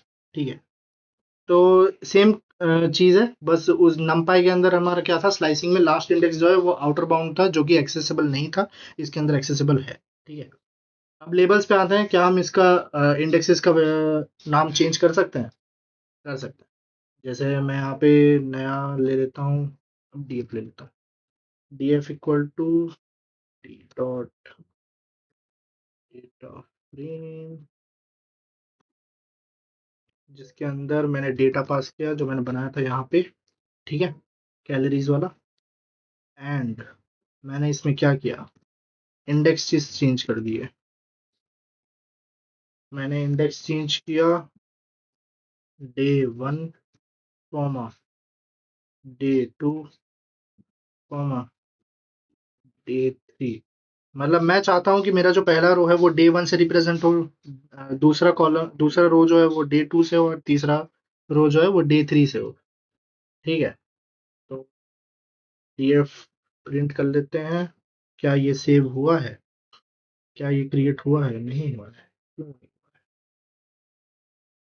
Module pandas has no attribute data frame, ये कैसे हो सकता है? आ कैपिटल लेटर। इन छोटी छोटी चीजों पे ध्यान देना। ठीक है। ओह, ब्यूटीफुल। देखा, डे 1 जो मेरा पहले 0 1 2 आ रहा था, इधर देख लो 0 1 2 आ रहा है, वो चीज अभी मेरा रिप्रेजेंट हो रहा है डे 1 डे 2 और डे 3 से। ठीक है, मैंने इंडेक्सेस के वैल्यू चेंज कर दी है।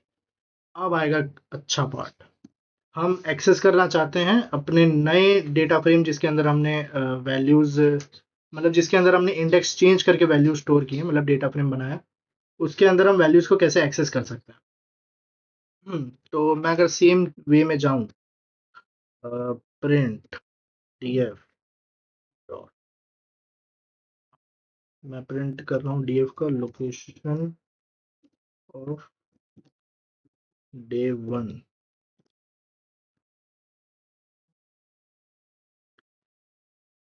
क्या ये मेरा ये प्रिंट करेगा जो था रो नंबर 0, मतलब रो नंबर 0 जो मेरा पहले था, जो डे नंबर 1 है अभी, क्या ये प्रिंट करेगा? ओ, कर रहा है। ठीक है, तो अब अगर मैं इसमें एक्सेस करना चाहूँ जो मेरा एक्चुअल इंडेक्स है तो ये इंडेक्स 0 ही ना, बस हमने इसका नाम रख दिया डे 1। ओके, अगर मैं इसको 0 से एक्सेस करना चाहूँ, क्या ये एक्सेसिबल है?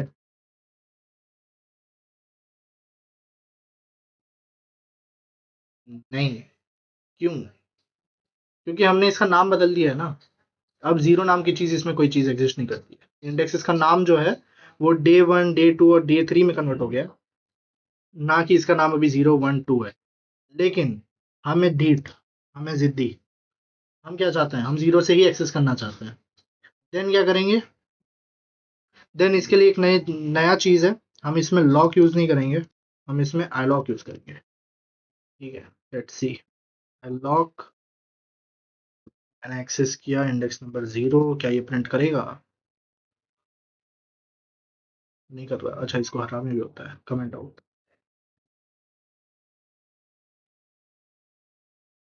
इसको भी कर लेते हैं, कंफ्यूजन होगा तुमको। देखो, एरर नहीं आया, मतलब रन तो कर रहा है। ठीक है, तो मैंने जो है इंडेक्स 0 जो मैंने हटा दिया था, मतलब मेरा जो करंट इंडेक्सेस हैं वो डे 1 डे 2 और डे 3 है, बट मैंने इसको एक्सेस किया है 0 से। क्यों? क्योंकि इसका एक्चुअल पोजीशनिंग जो है वो 0 1 2 कहीं ना कहीं बैक ऑफ द सीन जो है वो स्टोर्ड है। इसको इंडेक्सेस से एक्सेस कर रहे हैं, तो कि ये जो है वो लॉग से हम इंडेक्सेस के थ्रू इसको एक्सेस कर सकते हैं। लॉग मतलब तुम वही समझ के चलो, इंडेक्स लोकेशन। ठीक है, इंडेक्सेस से अगर हम एक्सेस करना चाहें तो फिर ऐसे करेंगे। एंड अगर हमको, हमने जो इंडेक्स पे चेंज किया था उसको वैल्यू, जैसे डे 1 डे 2 डे 3 पे हमने इंडेक्स चेंज किया था उसका नाम, उससे अगर एक्सेस करना चाहे तो फिर हम लॉक यूज कर सकते। तो ठीक है, ये तो बेसिक था, हमने खुद से डेटा बनाया। अब हम रियल डेटा सेट उठाते हैं। 2 मिनट दो, मैं डेटा सेट लोड करके आता हूँ। ठीक है। चलो डेटा आ चुका है मेरा। यहाँ पे मैं इसको अपलोड कर दिया हूँ। ये पहले सेशन में है कि इसको कैसे अपलोड करते हैं या फिर गूगल के साथ कैसे करते हैं, मैंने किया नहीं है, वो बात अलग है, बट ठीक है। अब इस डेटा को मेरे को लाना है मेरे नोटबुक के अंदर, ठीक है। वो कैसे लाऊं? डेटा पे जाओ, थ्री डॉट्स पे क्लिक करो, कॉपी पाथ एंड लेटर। यहाँ पे दो चीज़ें तुम्हें लिखनी होती है। मैंने लिखा df equal to pd dot read csv, क्योंकि ये एक csv फाइल है, ठीक है। ये देखो डॉट csv है ना, कॉमा सेपरेटेड वैल्यूज है। अगर तुम्हें ये देखना है तो फिर मैं दिखा दूंगा। इन दोनों के बीच में मैंने इस पाथ को पेस्ट कर दिया, ठीक है। अब मेरा डेटा जो है वो लोड हो जाना चाहिए, एंड हो गया। तो डेटा मेरा लोड हो गया है, मतलब नोटबुक के अंदर मैंने डेटा को डाल दिया है, ठीक है। ओके, तो मैं डेटा को प्रिंट करके देखता हूँ। हो गया, यस। तो ये मेरा एक रैंडम डेटा सेट है, मैंने कुछ भी एक डाउनलोड करके तुमको दिखा दिया है, जिसके अंदर सारे के सारे इंटीजर वैल्यूज हैं। एंड कॉलम्स का नाम जो है वो आईडी है, ए बी है, ए एफ है, ए एच है, आगे जा रहा है। एंड रोज जो है वो 0 1 2 3 4, ठीक है, ऐसे 617 रोज हैं एंड 58 कॉलम्स है, बाप रे, ठीक है। तो इस तरीके से हम डेटा सेट को इंपोर्ट कर सकते हैं, या फिर कह सकते हो कि लोड कर सकते हैं अपने नोटबुक के अंदर, ताकि हम उनके साथ कुछ छेड़खानी कर पाए, ठीक है। अब हम क्या करते हैं, प्रिंट जो है, प्रिंट तो इधर ही हो गया। हेलो, डीएफ डाल दिया।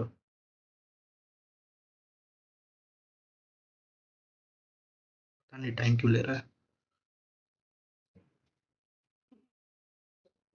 Collab things, Colab things. हाँ, तो डीएफ यहाँ पे प्रिंट हो गया, सेम ही चीज़ है जो मैंने किया था, ठीक है। अब शेप पे आते हैं। शेप हमने पहले पढ़ा था, शेप क्या होता है। मैट्रिक्स के अंदर जैसे हमारा ऑर्डर ऑफ द मैट्रिक्स होता है, वैसे ही कॉलम्स में, मतलब जैसे हमारा यहाँ पे टेबल है, टेबल का शेप जैसे यहाँ पे दिया हुआ है, 617 रोज है एंड 58 कॉलम्स है। तो इसके बराबर यही चीज़ जो है, ये टेबल का शेप है, मतलब टेबल का ऑर्डर है, ठीक है। इसको देखेंगे कैसे, टी एफ डॉट शेप, ठीक है। तो ये वही आना चाहिए, 617 क्रॉस 58। ओके, स्लो क्यों हो रहा है, ठीक है, कोई नहीं, झेल लेंगे। 617 और 58, मतलब 617 एंड 58 शेप हो गया।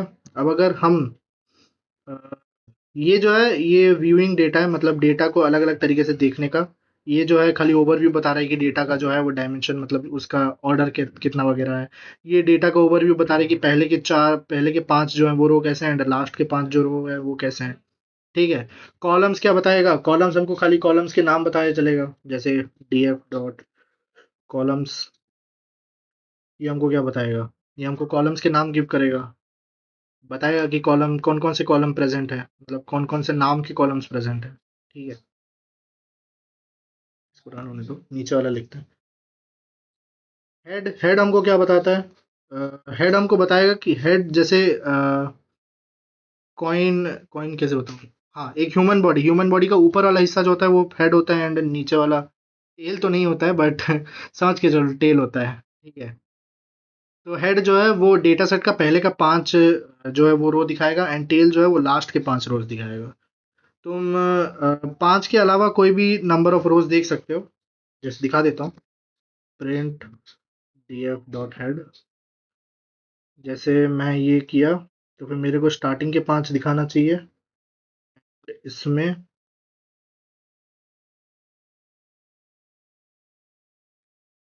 में लास्ट के रो, प्रिंट df डॉट टेल, ठीक है। अब इसको लोड होने दो, या तो मेरे इंटरनेट कनेक्शन की वजह से हो रहा है।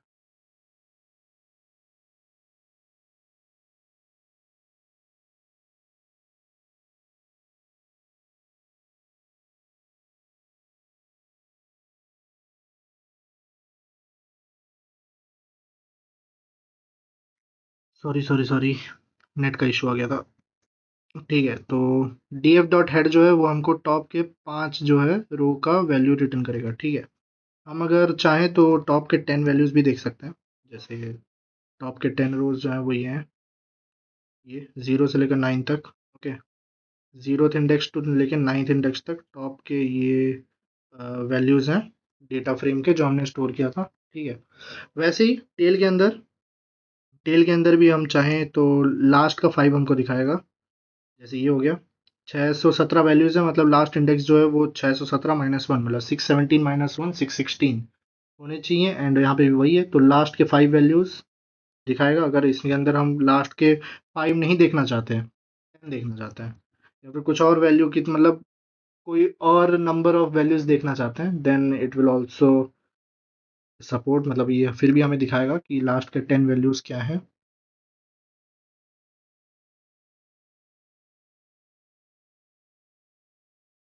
ठीक है, ओके। देन व्यू, मतलब इन्फो में क्या होता है, ये हमें मतलब डेटा फ्रेम के बारे में एक इन्फॉर्मेशन दे देता है, मतलब एक बेसिक इन्फो या फिर ओवरव्यू मान के चलो, ठीक है। जैसे ये है, डेटा फ्रेम के अंदर कौन कौन से कॉलम्स है, कॉलम का नाम क्या है, ठीक है, ये बता दिया। नॉट नल काउंट, मतलब कितने नॉन नल वैल्यूज़ हैं, मतलब कितने जो ऐसे सेल्स हैं या फिर वैल्यूज़ हैं जो नल नहीं है, मतलब जो खाली नहीं है, फिल्ड है, तो इनका डेटा टाइप हर किसी का, ठीक है।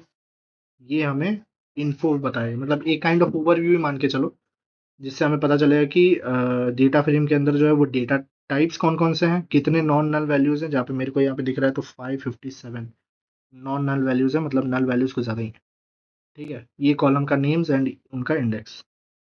डिस्क्राइब क्या बताता है, देख लेते हैं।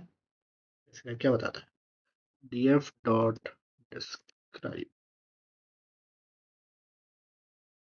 ओह, तो ये क्या बता रहा है, ये काइंड ऑफ एक अनदर वे है जिसमें कि ये दूसरा व्यू में ओवरव्यू बता रहा है। काउंट क्या होता है, कि काउंट का मतलब कितने नॉमिनल वैल्यूज हैं इस कॉलम में। मीन का मतलब पता ही है, एवरेज। स्टैंडर्ड डिविएशन मतलब जो नंबर्स हम इसके अंदर हैं वो एक दूसरे से कितना ज़्यादा वेरी कर रहे हैं। मिनिमम जो वैल्यू है वो इसके अंदर 19 है। 25 परसेंटाइल वैल्यू मतलब टोटल डेटा का जो 25 परसेंटाइल है इस कॉलम के अंदर, उसका मैक्सिमम वैल्यू जो है वो 59 है, बाकी वैल्यूज 59 से नीचे ही होंगे, that is necessary. 50 percentile same thing for 50, 75 same thing for 75, maximum value जो है वो 1442 है, ठीक है। इसके अंदर हाँ, ये 8 रोज और 56 कॉलम जो है वो इसका वो है, शेप है df डॉट डिस्क्राइब का, क्योंकि यहाँ पे देखो 8 है ना। 8 रोज हैं, 56 कॉलम्स, ठीक है। अब आते हैं वैल्यूज पे। वैल्यू क्या बताता है, देख लेते हैं। जैसे हमको कोई भी कॉलम का चेक करना है कि उसके अंदर कौन कौन से वैल्यूज प्रेजेंट है। जैसे मैं यहाँ पे ए बी कॉलम में उठा लेता हूँ, ए बी कॉलम उठा लिया, ठीक है। ए बी कॉलम के अंदर मेरे को चेक करना है कौन कौन से वैल्यूज प्रेजेंट है, तो फिर मैं लिखूंगा ये, फिर कॉलम का नेम, देन उसके बाद वैल्यूज। तो हमको ये क्या रिटर्न करेगा, एक एरे रिटर्न करेगा जिसके अंदर ए बी के अंदर जो जो वैल्यूज प्रेजेंट है वो आ जाएंगे, देखा।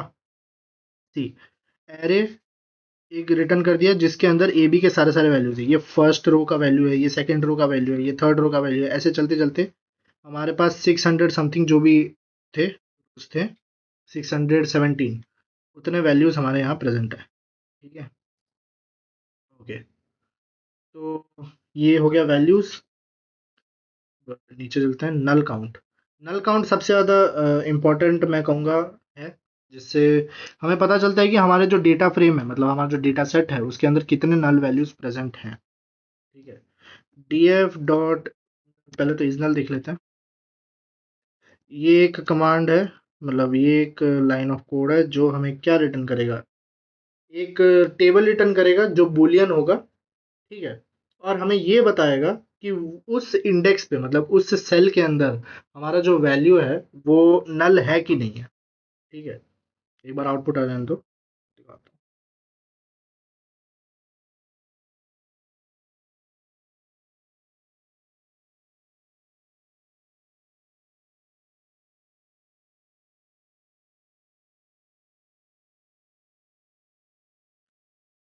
हाँ, फिर से सर्वर चला गया।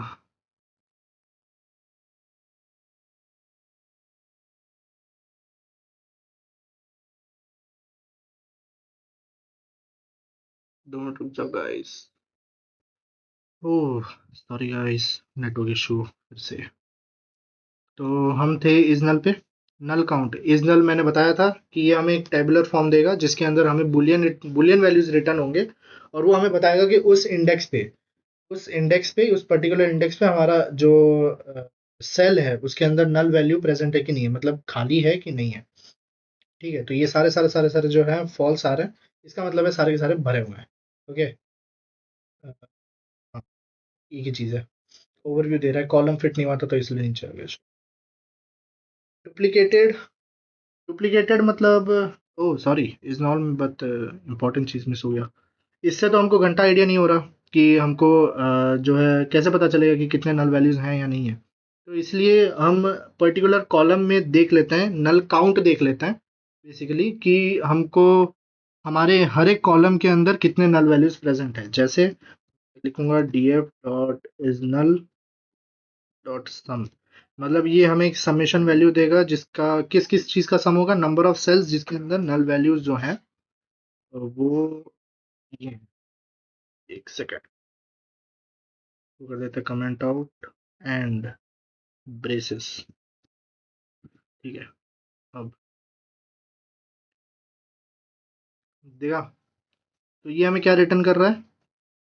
जैसे आईडी कॉलम के अंदर हमारे जो नल वैल्यूज हैं वो जीरो हैं, ए बी के अंदर जीरो हैं, ऐसे ऐसे चलते जाएं। बी क्यू के अंदर हमारे 60 नल वैल्यूज हैं, सी बी के अंदर हमारे जो नल वैल्यूज हैं वो 2 हैं।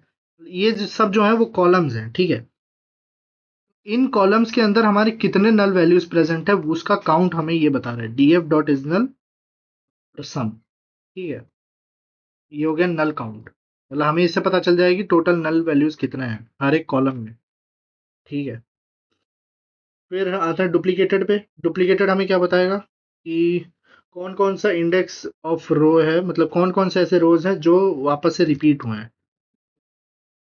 ठीक है, जैसे रन किया, ये भी हमें बुलियन वैल्यूज ही रिटर्न करेगा जैसे यहाँ पे है।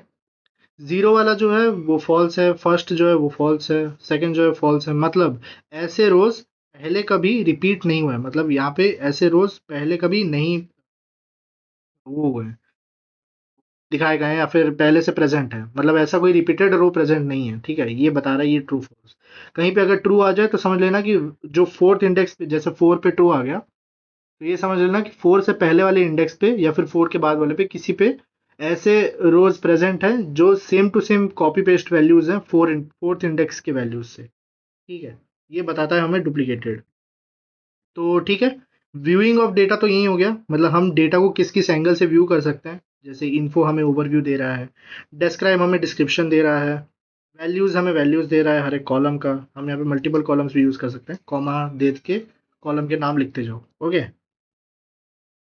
एंड यहाँ पे हमें नल काउंट मिल रहा है, यहाँ पे हमें डुप्लीकेटेड वैल्यूज मिल रही हैं। अब हम क्या करेंगे, वो जो नल वैल्यूज हैं उसको या तो फिल करेंगे या तो रिमूव करेंगे, मतलब हम अभी डेटा को क्लीन करेंगे, क्योंकि हम उनके साथ तो काम कर नहीं सकते ना, हमारा जो है वो प्रिडिक्शन खराब हो जाएगा। ये हम बाद में आगे आने वाले सेशंस में देखेंगे कि हम क्यों कर रहे हैं। तो आगे जो है वो हम डेटा को मैनिपुलेट करेंगे, मैनिपुलेट तो क्या ही बोलूँ, साफ करेंगे, ये मान के चलो डेटा क्लीनिंग है। हम सारे नल वैल्यूज को फिल या फिर हटा रहे हैं ताकि हमारा जो है डेटा सेट थोड़ा साफ लगे। ठीक है, अब देखो यहाँ से आगे वाला पार्ट जो है मैं तो यही बोलूंगा कि वाई पे फोकस मत करना, हम ये क्यों कर रहे हैं। क्यों वाला पार्ट जो है वो आगे वाले सेशंस में कवर होगा, इस पे बस फोकस करो कि हम कैसे करते हैं। ठीक है, तो स्टार्ट करता हूँ। वैसे बता दूं कि मैनिपुलेट हम कैसे कर सकते हैं, दो तरीके से कर सकते हैं, एक ड्रॉप करके, एक फिल करके। ड्रॉप का मतलब क्या है, जो जो नल सेल्स हैं, जो जो रो के अंदर नल वैल्यूज आ रहे हैं या फिर जो जो नल सेल्स प्रेजेंट हैं डेटा सेट के अंदर उसको रिमूव ही कर दो, हटा ही दो, चाहिए ही नहीं। और फिल क्या है, भर दो, सिंपल, भर देना। तो स्टार्ट करते हैं पहले ड्रॉप से। मैंने नया डेटा फ्रेम बनाया df नाम का, जिसके अंदर मैंने ड्रॉप्ड वैल्यूज रखे हैं df डॉट ड्रॉप यूज करके। मैंने किसको ड्रॉप किया, पहले देख लेता हूँ क्या क्या है इसमें प्रेजेंट। ठीक है, df डॉट इन्फो,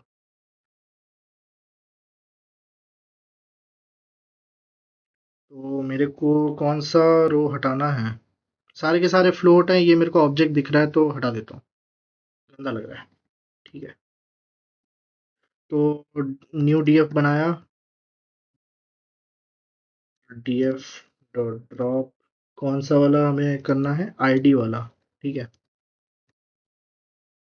आईडी वाले को हटाया, और इसके अंदर हमें देना है एक और पैरामीटर जो है axis equal to one. Axis equal to one हमने पहले डिस्कस किया था, जिसका मतलब है हम इस आईडी नाम का जो कॉलम है उसको रिमूव करना चाहते हैं। ठीक है, आईडी नाम का जो कॉलम है उसको रिमूव करना चाहते हैं। अगर मैं एक्सेस इक्वल टू जीरो करूंगा तो फिर ये ढूंढने बैठ जाएगा कि कौन से रो का नाम जो है वो आईडी है। ठीक है, ये एक्सेस का इंपॉर्टेंस है। एक्सेस इक्वल टू वन मतलब ये कॉलम ढूंढेगा कि कौन से कॉलम का नाम आईडी है जिसको हमें रिमूव करना है। ओके, रन करते हैं। रन हो गया। तो क्या है, रन हो गया।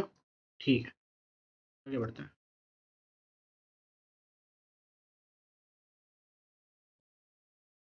प्रिंट करके देखते हैं हमारा जो नया वाला बना है उसके अंदर वो है कि नहीं। प्रिंट न्यू डीएफ ने जो बनाया था के अंदर, ओ पहला कॉलम देखो ए बी से चालू हो रहा है, यहाँ पे कायदे से आईडी से चालू होना चाहिए। तो हमने क्या किया, उस कॉलम को उड़ा दिया। ओके, ठीक है, तो हम आते हैं नेक्स्ट वाले पे।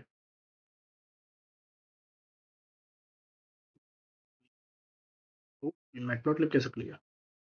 इस सब पे आएंगे, ठीक है, स्पॉइलर नहीं देना।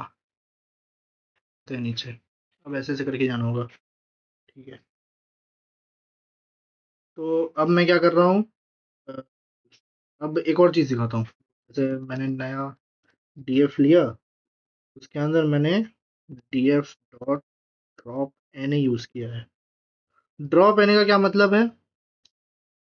जो जो रो के अंदर नल वैल्यूज हैं, मतलब जो जो रो के अंदर नल वैल्यूज प्रेजेंट हैं वैसे रोज हटा दो, देखो ही मत।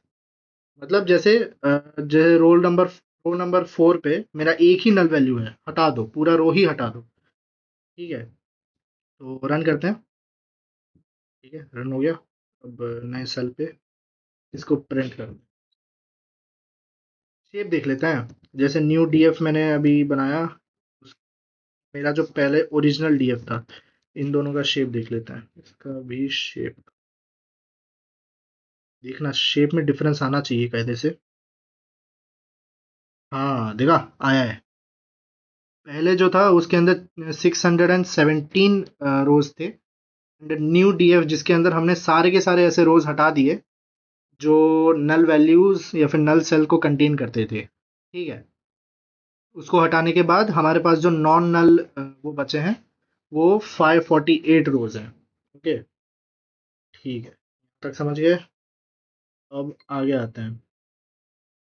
एक वो है, कमांड है जिससे df डॉट, मतलब एक पैरामीटर है इन प्लेस नाम का, दिखाता हूँ। df dot drop N A place equal to true. अब ड्रॉप आएगा। यस, इसका क्या मतलब है कि डीएफ के अंदर, डीएफ तो हमारा ओरिजिनल वाला वो था ना, डेटा सेट, तो उसके अंदर मैंने ऐसे रोज हटा दिए जिसके अंदर नल वैल्यूज थे। तो ये इन प्लेस का क्या मतलब है? इन प्लेस का मतलब है कि हम जो ये न्यू डीएफ बनाया ना, नए वेरिएबल के अंदर स्टोर किए हैं अपने डेटा सेट को, उसको नए के अंदर ना स्टोर करके डीएफ के साथ ही रिप्लेस कर देगा। इसको मैं रन तो नहीं करूंगा क्योंकि फिर उड़ जाएगा, वापस से ऊपर नहीं जाना मुझे। तो इसको रन करके एक बार देख लेना।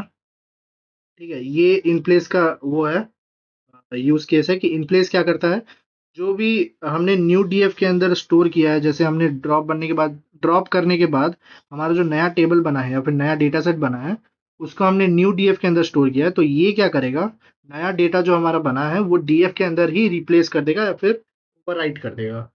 ठीक है, तो अब उड़ाने की बात तो हो गई, अब भरना चालू करते हैं।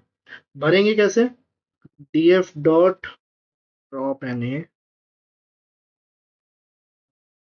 नहीं ड्रॉप तो नहीं था, sorry, DF dot fill N A. और फिल में क्या करना चाहता हूँ, मैं लेट्स से थाला 7 इंसर्ट कर रहा हूँ किन किन वैल्यूज पे, किन किन जगह पे मैं भरना चाहता हूँ, जहां जहां खाली खाली जगह है वहां पे मैं 7 भर रहा हूँ। ठीक है, 7 in place equal to true, इसका मतलब तो मैं बता ही दिया हूँ, सेम चीज के साथ ओवरराइट कर देगा। फिल एने मतलब जो भी हमने एडिट करके नया वैल्यू लाया है, ठीक है, कनेक्शन उड़ गया है, जाने दो। डीएफ डीएफ के अंदर हमने जो चेंजेस किए हैं, मतलब नल वैल्यूज के अंदर हमने जो वैल्यूज इंसर्ट किए हैं, वो जो नया डेटा सेट क्रिएट होगा वो वापस से डीएफ के अंदर ही स्टोर हो जाएगा। अब रन तो तभी कर पाऊंगा जब कनेक्ट होगा, वेट करो।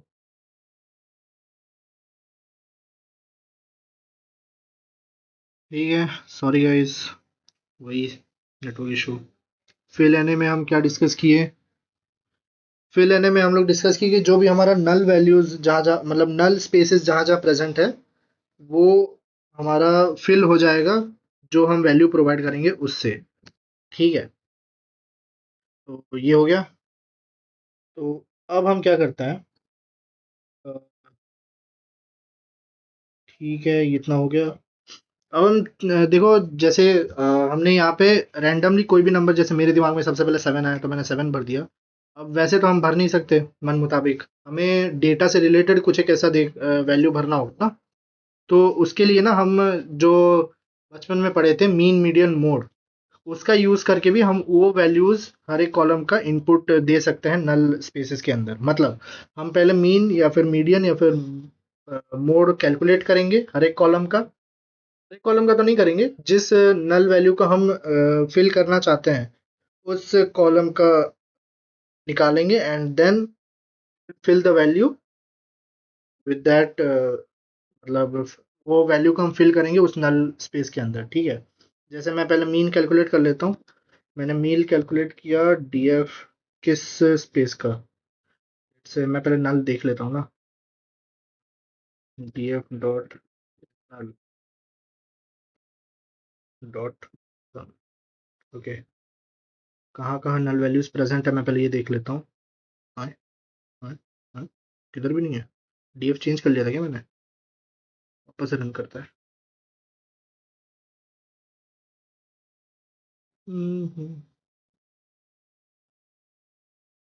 DF dot read CSV, okay, अब डीएफ का वैल्यूज चेंज हो गया है। अब मैं लाता हूँ ये चीज़, अब तो नल वैल्यूज दिखाने चाहिए। हाँ, अब दिखा रहा है, वो हमने रिमूव कर दिया था ना इसलिए। तो जैसे यहाँ पे ई ई एल के अंदर मेरे को 60 दिख रहे हैं। ठीक है, तो मैं ई एल का ही चेंज कर लेता हूँ। जैसे मैंने क्या किया, अ, तो मैंने पहले मीन कैलकुलेट किया। मीन कैलकुलेट करने के लिए मीन इक्वल टू मीन नाम का वेरिएबल है जिसके अंदर मैं ईएल कॉलम का ईएल कॉलम का मीन स्टोर करूंगा। ठीक है, ठीक है, मीन वेरिएबल के अंदर मैंने ईएल कॉलम का मीन स्टोर कर लिया। ठीक है, अब EF EL definitely dot fill any, मतलब fill the null areas. Okay, mean मतलब मीन वैल्यू से करना है, और इन प्लेस, मैं इन प्लेस नहीं दे रहा, नए के अंदर ही रख देता हूँ। ठीक है, फिर दिक्कत आ रही है, वापस से ऊपर जाके मैं स्टोर नहीं कर सकता। मीन डीएफ इक्वल टू, ठीक है, अब मैं वो रन करते हैं, रन हो गया। अब हम देखते हैं इस नल को, DF, sorry, mean DF dot इस नल हम, इसके अंदर हमारा जो ईएल कॉलम है, देखो, जीरो, मतलब जो हमारा ये था ईएल कॉलम के अंदर हमारे कितने नल वैल्यूज हैं, जीरो नल वैल्यूज है। ठीक है, ओके, इसको करते हैं कमेंट आउट। अब लेते हैं नया। अब मेरे को क्या करना है, मीन भर लिया, अब मेरे को मीडियन भरना है, तो मैं मीडियन वेरिएबल बना रहा। मीडियन इक्वल टू सेम चीज डीएफ अब मेरे को कहाँ का दिखा था नल वैल्यूज, ईएल हो गया, एंड और कोई नहीं है था। हाँ बी क्यू है, बी क्यू, ठीक है। बी क्यू डॉट मीडियन, मतलब dot mean dot median dot mode से हम उसके मीन मीडियन मोड निकाल सकते हैं। अब हम इसको median df equal to df B Q dot fill यानी, एंड हमने क्या स्टोर कर दिया इसके अंदर, मीडियन के वैल्यूज, ठीक है। रन हो रहा है, रन हो गया, मतलब इसके जो खाली स्पेसेस थे उसके अंदर क्या स्टोर हो गया है, ये मीडियन स्टोर हो गया है, ठीक है। सेम चीज मॉड के लिए करूंगा, टेस्ट कर लेता हूँ। मॉड मॉड और डीएफ, ठीक है। अब ये बता रहा है कि हमने जो है खाली स्पेसेस के अंदर मॉड वैल्यूज को स्टोर किया है, ठीक है। Okay, so I guess pandas यहाँ पे खत्म हुआ है, हाँ हो जाना चाहिए, छोड़ो। हाँ एक और इम्पोर्टेंट वो है, चीज़ है, दिखाता हूँ तुमको। एक होता है कोरिलेशन, ठीक है। कोरिलेशन के लिए सबसे पहले तो डेटा टाइप सेम करना है, कर लेता हूँ मैं। df dot drop columns, columns equal to, पहले में कब से ई जे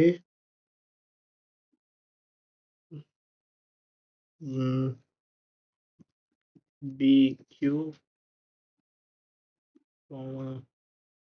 क्लास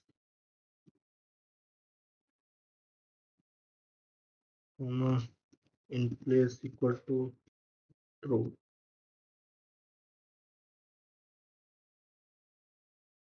इसमें क्या किया है मैंने, इन्फो पे चलता है।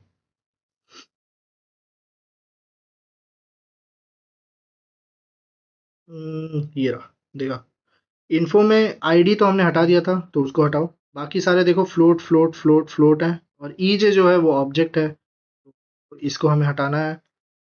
और दूसरा क्या है, क्लास है, वो अलग डेटा टाइप है, इंट, फ्लोट से अलग है, तो इसको भी हम हटा देते हैं ताकि मैं तुमको कोरिलेशन अच्छे से एक्सप्लेन कर पाऊँ,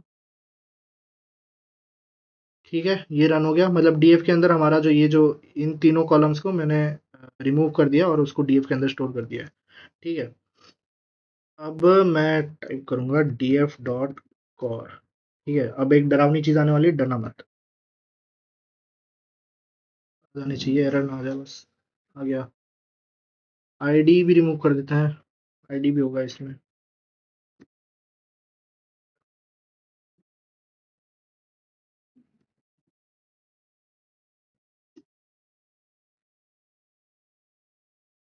हम्म, एक सेकंड, अंदर आईडी है, डीएफ के अंदर आईडी भी है, तो आईडी तो हटा दिया ना मैंने, equal to teacher not found in the अच्छा अच्छा, ओके, अब होगा, ठीक है। अब हम मैंने तीनों निकाल दिया है, आईडी वो तीनों पहले निकाल दिए थे मैंने, जो कॉलम्स मैंने डाले थे क्लास के साथ, और दो, एंड आईडी मैंने एक्स्ट्रा डाल निकाला है, अब कौन चलेगा, चल गया, देखा। तो देखो बहुत ही गंदे नंबर्स आ रहे हैं तुम्हारे सामने, डरना नहीं, ये क्या होता है मैं बताता हूँ। और मतलब कोरिलेशन, कोरिलेशन क्या बताता है कि हर एक कॉलम का बाकी दूसरे कॉलम से क्या रिलेशन है, मतलब एक जो है वो अगर इंक्रीज या डिक्रीज कर रहा है तो फिर उस इंक्रीज और डिक्रीज से बाकी कॉलम्स के अंदर क्या इफेक्ट आ रहा है। जैसे डायगनली पहले एक्सेस करते हैं, ए बी मतलब ए बी कॉलम का ए बी कॉलम से क्या इम्पैक्ट है, वन का। सेम सेम देखना, कॉलम अगर होंगे तो फिर उनका जो कोरिलेशन है वो वन आएगा। इसका मतलब है कि जिस रेट से ए बी चेंज हो रहा है उसी सेम रेट से वही ए बी चेंज हो रहा है, यही मतलब होता है। फिर अगर ए बी और ए एफ का देखेंगे, तो इसमें कुछ कितना लंबा वैल्यू आ रहा है, ठीक है। इसका मतलब है कि जिस रेट से ए एफ चेंज हो रहा है उतना टाइम्स ए बी चेंज हो रहा है। This value into this is इतना टाइम्स ए बी चेंज हो रहा है, मतलब इनका जो रिलेशन है या फिर प्रोपोर्शनैलिटी मान लो, उसका वैल्यू जो है वो इतना है, ठीक है। इसके बारे में डिटेल में आगे सेशन में बात करेंगे, बस इतना ओवरव्यू रखना कि ये जो है हर एक कॉलम का रिलेशन को रिलेशन के बारे में बात करता है, एंड इट एक्सप्लेन्स कि एक जो कॉलम है वो दूसरे कॉलम से कितना ज़्यादा रिलेटेड है, ठीक है। अगर एक कॉलम दूसरे कॉलम से ज़्यादा रिलेटेड होगा तो फिर दो कॉलम सेम चीज़ को एक्सप्लेन करने के लिए हम उसको क्यों ही रखेंगे, ठीक है। तो एक कॉलम को हम ड्रॉप कर देते हैं जनरली, ये आगे कवर होंगी। तो इस चीज़ के लिए हम कोरिलेशन पहले देखते हैं एंड उसके हिसाब से वो करते हैं ड्रॉप, या फिर क्या कहते हैं, हम पहले ये करते हैं कोरिलेशन निकालते हैं। कोरिलेशन निकालने के बाद हम चेक करते हैं कि कौन से कॉलम जो है वो ड्रॉप करने लायक हैं या नहीं है, ठीक है। तो यहाँ पे हमारा पांडास खत्म हो गया है, जितना मैंने पढ़ाया उतना में हो जाना चाहिए, ठीक है। अब हम सीधा जंप करते हैं मैटप्लॉटलिब पे। मैटप्लॉटलिब क्या है, एक लाइब्रेरी है जो सिर्फ प्लॉटिंग के काम आता है, बस इतना ही काम है इसका। सिर्फ ग्राफ्स के अंदर प्लॉट करने के लिए काम आता है। क्यों? क्योंकि विजुअलाइज हो पाए। हम एक डेटा सेट बना तो रहे हैं लेकिन डेटा सेट को देख के समझ थोड़ी पाएंगे कि वो क्या चीज़ है। तो उस चीज़ को समझने के लिए हम मैटप्लॉटलिब यूज़ करते हैं ताकि हमको बस डेटा का एक विजुअलाइजेशन है। मैंने कोड्स इसके अंदर पहले से ही लिख के रखे हैं ताकि फिर रिपीटेशन ना हो या फिर बाद में दिक्कत ना आए। पहले इंपोर्ट करेंगे, ठीक है। नमपाई इसलिए इंपोर्ट किया क्योंकि इसके अंदर जो हम डेटा डालेंगे वो एरे फॉर्मेट में डालेंगे, ठीक है। तो मैंने इंपोर्ट किया है matplotlib dot pyplot as PLT, क्योंकि हम इसको बाद में पीएलटी की तरह से रिप्रेजेंट करेंगे, एंड नमपाई एज एनपी, ठीक है। उसके बाद ये कोड है, ये हमें क्या बता रहा है, एक्स पॉइंट्स नाम का एक वेरिएबल है जिसके अंदर मैंने ये एरे स्टोर किया है, वाई पॉइंट्स नाम का वेरिएबल है जिसके अंदर मैंने दूसरा एरे स्टोर किया है। PLT dot plot, PLT dot plot मतलब इस चीज को मतलब इसके अंदर जो दो पैरामीटर्स हमने दिए हैं X points and Y points, इसको हम प्लॉट करेंगे, मतलब इसको प्लॉट कर दो। इसको प्लॉट करने के बाद जो है वो ग्राफ के अंदर प्लॉट हो जाएगा, एंड पीएलटी डॉट शो बताता है कि वो जो ग्राफ के अंदर हमने प्लॉट किया है उस ग्राफ को शो करो, मतलब डिस्प्ले करो, ठीक है। सेम चीज यहाँ पे ऊपर जैसे हमने सिंगल वैल्यूज मतलब वो किया था, ऊपर तो डबल वैल्यूज ही किया था, ये भी सेम एग्जांपल है। जैसे हम यहाँ पे दो दो वैल्यूज डाले थे तो यहाँ पे मल्टीपल वैल्यूज डाले हैं ताकि जो लाइन स्ट्रेट ना है, ऐसे है ऑड लाइन, मतलब कोई भी तरीके से हम अगर वैल्यूज डाल रहे हैं तो फिर वो विजुअलाइज करने के लिए ग्राफ में कन्वर्ट हो ही जाएगा, ओके। तो नीचे आते हैं, ये डेकोर्स हैं। अगर तुमको सुंदर ग्राफ चाहिए या फिर रिप्रेजेंट करने के लिए तुमको अलग से वो चाहिए, क्या कहते हैं, कलर चेंज करना है या फिर लाइन चेंज करनी, लाइन का टेक्सचर चेंज करना है, ठीक है, या फिर मार्क्स लाने हैं, तो उस चीज़ के लिए होता है। पीएलटी डॉट प्लॉट के अंदर तीन एट्रीब्यूट्स होंगे, एक मार्कर नाम का, एक एलएस नाम का, सी होगा, और भी होते हैं, उतने ज़रूरी नहीं है। मार्कर मतलब जो जो पॉइंट्स पे ये हम वो कर रहे हैं, पास करवा रहे हैं लाइन को, वो पॉइंट्स को कर देगा, मार्क कर देगा। एलएस मतलब लाइन का तरीका, ठीक है। एंड सी मतलब कलर, कलर मैंने रेड रखा है, ठीक है। पीएलटी डॉट एक्स लेबल मतलब एक्स एक्स एक्सिस का जो नाम होगा वो मैंने ये रखा है, X axis X axis. Y label मतलब वाई एक्सिस का जो मैंने नाम रखा है वो। टाइटल मतलब पूरे ग्राफ का जो मेरा टाइटल है या फिर पूरे जो प्लॉट का मेरा टाइटल है वो ग्राफ है। पीएलटी डॉट लेजेंड, इसके ऊपर हम आगे बात करते हैं लेजेंड का क्या काम है, वैसे ये जो छोटा सा स्क्वायर देख रहे हो ना वो काम है, आगे बताएंगे। फिर पीएलटी डॉट शो मतलब डिस्प्ले कर दिया, ओके, ठीक है। अब आते हैं सब प्लॉट्स पे। सब प्लॉट्स क्या होते हैं, एक ही ग्राफ के अंदर अगर हम मल्टीपल ग्राफ्स को इनपुट देना चाहते हैं तो फिर वो सब प्लॉट्स कहलाएगा, ठीक है। जैसे ये हो गया, कोड को मैं रन करता हूँ। एक ही ग्राफ के अंदर मैंने दो दो ग्राफ्स को इंसर्ट किया है या फिर प्लॉट किया है, तो इसके लिए हमने एक्स्ट्रा बस सब प्लॉट लिखा है। देखो पहला प्लॉट हमने ये दिया, दूसरा प्लॉट हमने ये दिया, फिर उसको मर्ज अप किया। इसमें एक एक्स्ट्रा आता है पीएलटी डॉट सब प्लॉट, ये हमें क्या बताता है, rows columns and plot number. Plot number मतलब नंबर वन जो होगा वो ये होगा, प्लॉट नंबर टू जो होगा वो ये होगा, ठीक है। ऐसे ही प्लॉट नंबर एक्सेस करेंगे ताकि हम उसका सीक्वेंस डिसाइड कर पाए, ठीक है। आगे चलते हैं। अब आएगा डिफरेंट टाइप्स ऑफ प्लॉट। जैसे ऊपर हमने नॉर्मल लाइन ग्राफ देखा था, यहाँ पे स्कैटर प्लॉट है। अलग अलग एरेज को डाला है, फिर स्कैटर फंक्शन यूज करके हमने स्कैटर प्लॉट बनाया। ठीक है, नेक्स्ट लाइन पे जाएंगे तो यहाँ पे ये बार ग्राफ है, बार प्लॉट हो जाएगा। ठीक है, यहाँ पे जाएंगे तो ये हिस्टोग्राम है, हिस्टोग्राम प्लॉट हो जाएगा। सी, सुंदर है ना? मुझे भी लगा था। ये पाई चार्ट है, पाई चार्ट भी प्लॉट कर सकते हैं। इसके अगर अगर कलर चेंज करना चाहते हो तो फिर ऊपर एट्रीब्यूट बता दिया है, वो अगर यूज कर लोगे तो फिर वो उससे तुम कलर चेंज कर सकते हो हर एक उसका लेबल का। ठीक है, तो अब देखो, अब बहुत ही सुंदर चीज आने वाली है। ठीक है, समथिंग ब्यूटीफुल। देखा, ये पढ़ा होगा तुमने साइन और कोसाइन का वेव। इसके अंदर मैं अभी सब कुछ कवर करने वाला हूँ। देखो, सबसे पहले तो X dot N P dot line space, इसके ऊपर मैं लास्ट में बात करूंगा। ठीक है, ये जो है मैंने साइन फंक्शन डाल दिया। y1 वेरिएबल के अंदर मैंने साइन फंक्शन यूज किया है नमपाई का। नमपाई जो है वो हमको मैथमेटिकल चीजें प्रोवाइड करवाता है। ठीक है, y2 जो है वो कॉस के अंदर, कॉस मैंने फंक्शन को इंपोर्ट कर दिया है y2 के अंदर। फिर मैंने फिगर का साइज डिटरमाइन किया है। फिर मैंने प्लॉट किया इसको साइन को, फिर मैंने प्लॉट किया कॉस को। फिर मैं लेजेंड डाला, लेजेंड मैंने बोला था बाद में बताऊंगा। यहाँ पे लिखा है location upper right, upper right देख लो। ये हमें बताएगा कि हमने जो यहाँ पे लेबल दिया है, हर एक जो हमने प्लॉट करने के बाद हमने हर एक ग्राफ का जो है, जैसे ये वाले ग्राफ का नाम है साइन वाला ग्राफ। ठीक है, ये तो हमें तभी पता चलेगा ना जब हमें कोई बताएगा। तो ये प्रेजेंट करने के लिए या फिर दिखाने के लिए हमने यहाँ पे लेबल साइन वेव लिया है। उसको प्रेजेंट करने के लिए लेजेंड वाला फंक्शन यूज होता है। एक्स लेबल क्या करेगा, X axis, Y label Y axis, title title show. अब आते हैं इसके लाइन स्पेस पे। लाइन स्पेस क्या करता है, ये हमें बताएगा जैसे एक्स का जो वो है, जैसे इसका स्टार्टिंग पॉइंट है वो 0 से होना चाहिए, वो 0 है। एंडिंग पॉइंट जो है वो 10 पे होना चाहिए, वो 10 पे है।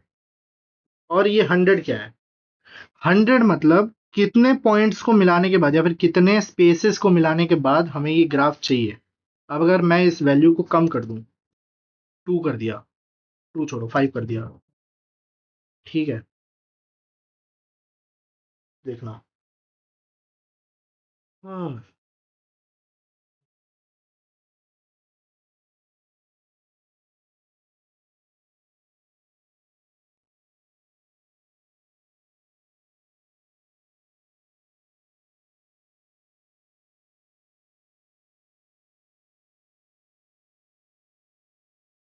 उड़ गया, लास्ट पॉइंट पे ही रुक गया। कोई नहीं, 2 मिनट रुक जाओ बस, ज़्यादा टाइम नहीं लगेगा।